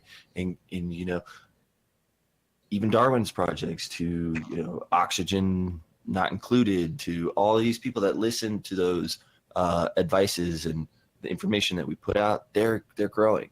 And as long as we keep focus on our streamers' growth and our members and their growth and interactivity, it's only going to snowball from here. You know, we don't want to lose focus. We are not going to lose focus. We always reiterate, even to ourselves, money doesn't matter. Money doesn't matter. We recently had $280 come in from our first Twitch payout from Omnia, from Twitch to the Omnia channel. And what are we doing with that? Oh, that's going to the next giveaway for quarterly. We got to start talking about the giveaway. You know, we didn't get a very big amount, but we also got, you know, $20 from people buying apparel, profit on apparel. Where's that going? You know, Nem said, oh, you want me to pay you back for this, and this? Like, no, that goes, we got another giveaway to talk about. We've got other stuff. We got marketing. We've got, you know, the Gleam. We've got all kinds of shit, dude. No.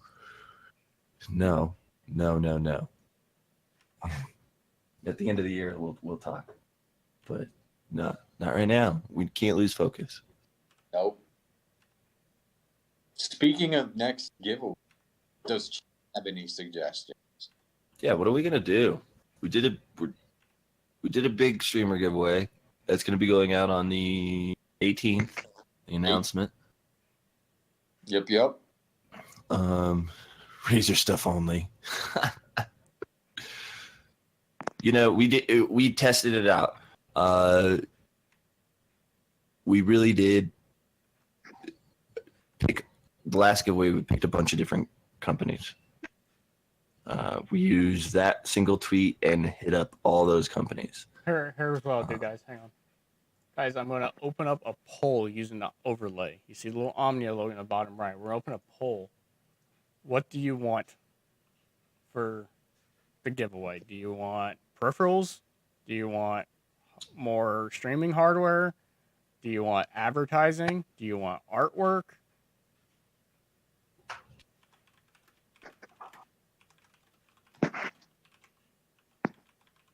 Hell, is there a new game coming out?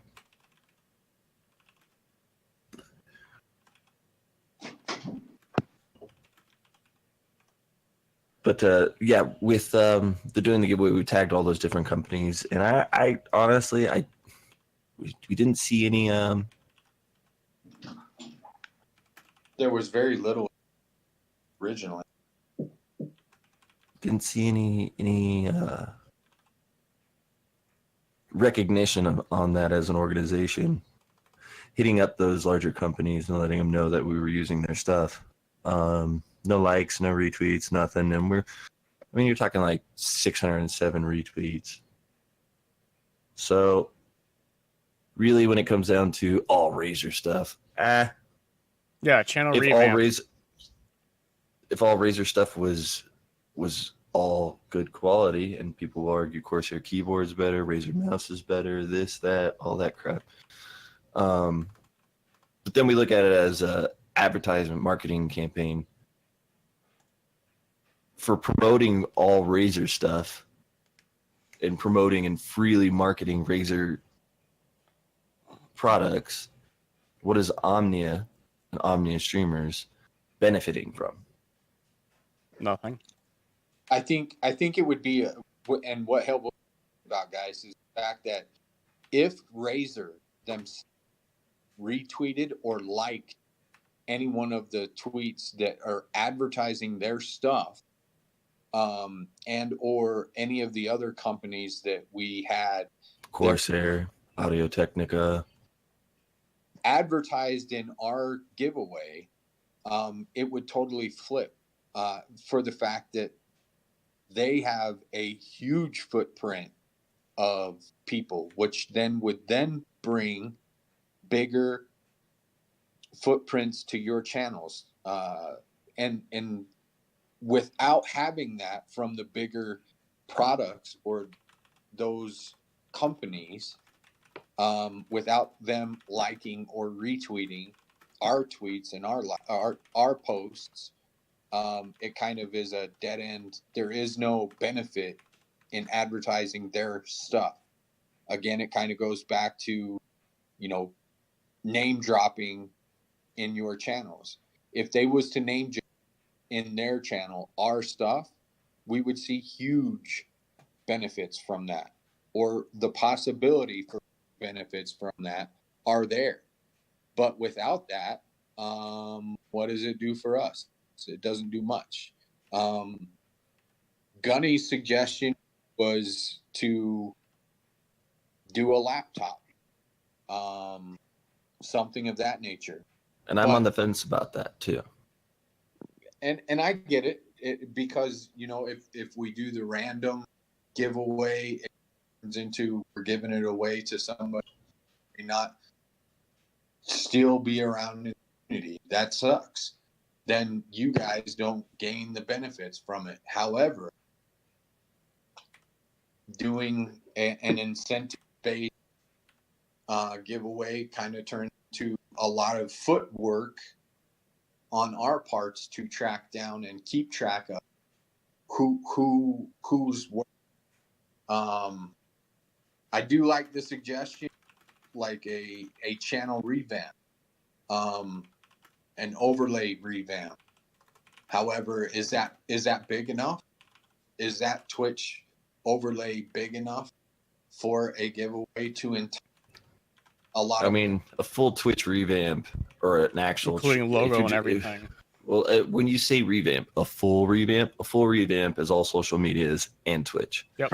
A Twitch revamp is a lot of different screens, panels, an AVI, and a header. If we're talking full revamp, we're talking about a lot more artwork. We're talking like $350, $400 it's going to cost to pay that artist to do that full revamp. And that's a lot of time out of that art. Do they have it?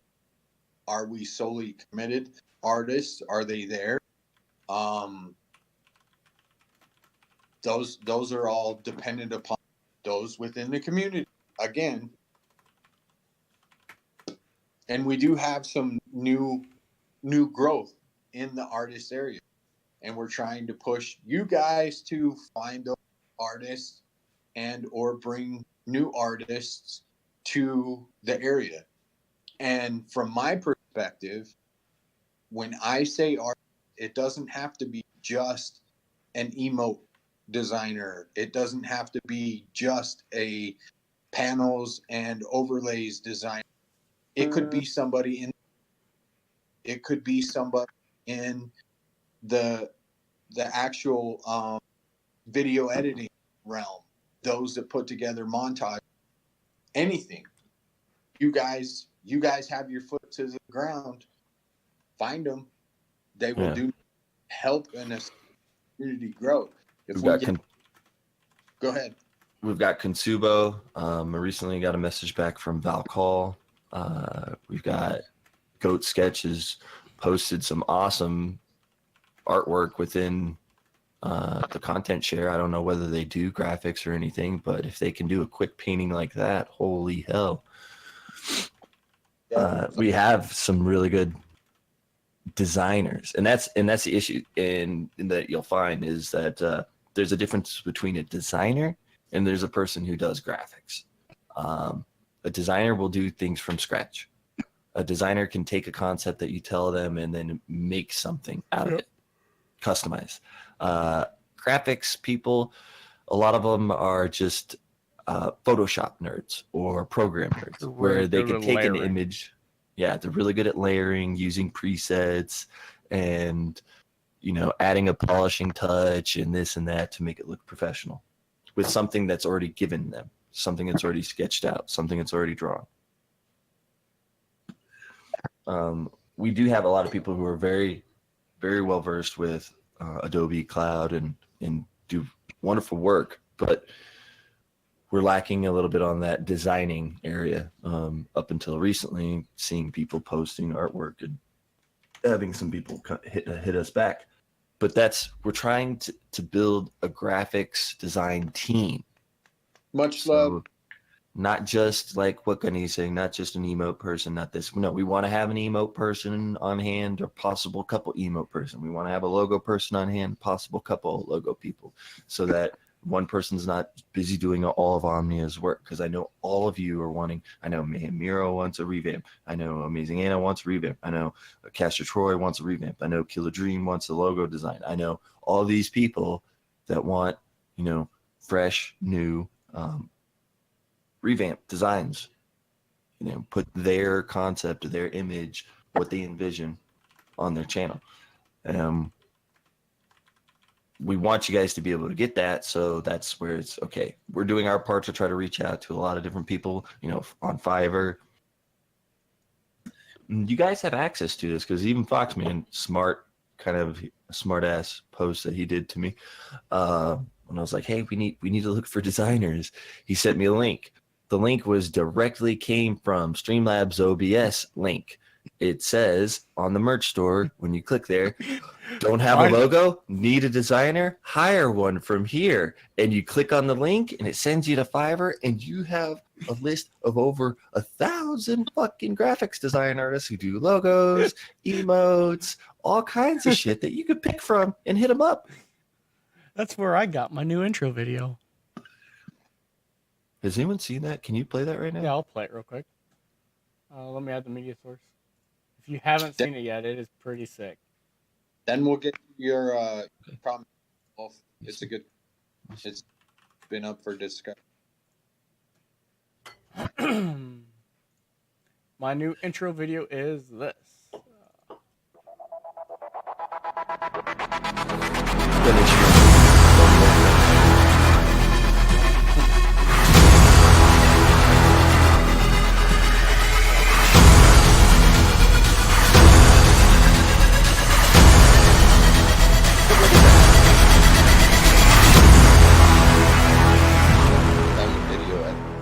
He added some more smoke and that's cool. That's awesome.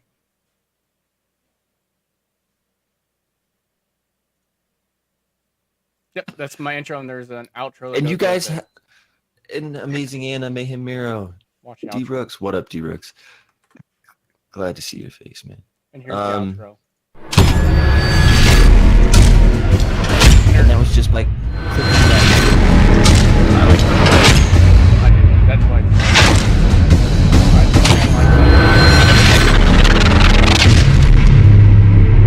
I noticed that. I'm glad you noticed that too. But I I know, so that's why it's kind of an outro, not the intro. The effects are pretty cool. Yep. I like the gold.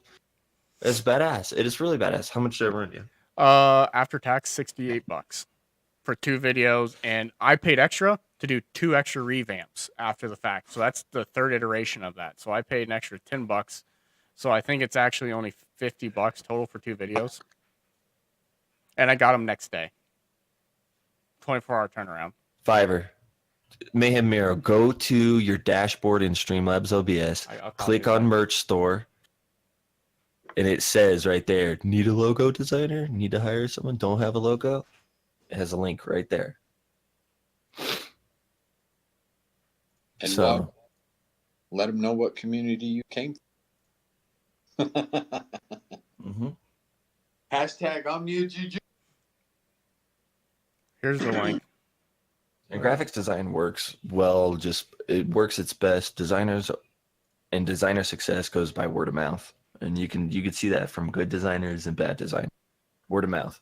If you're a shithead, you're not professional, you take a long time, you're not going to be a successful designer. If you're a professional, you take very minimal time and decent prices, you do good work, stay communicative.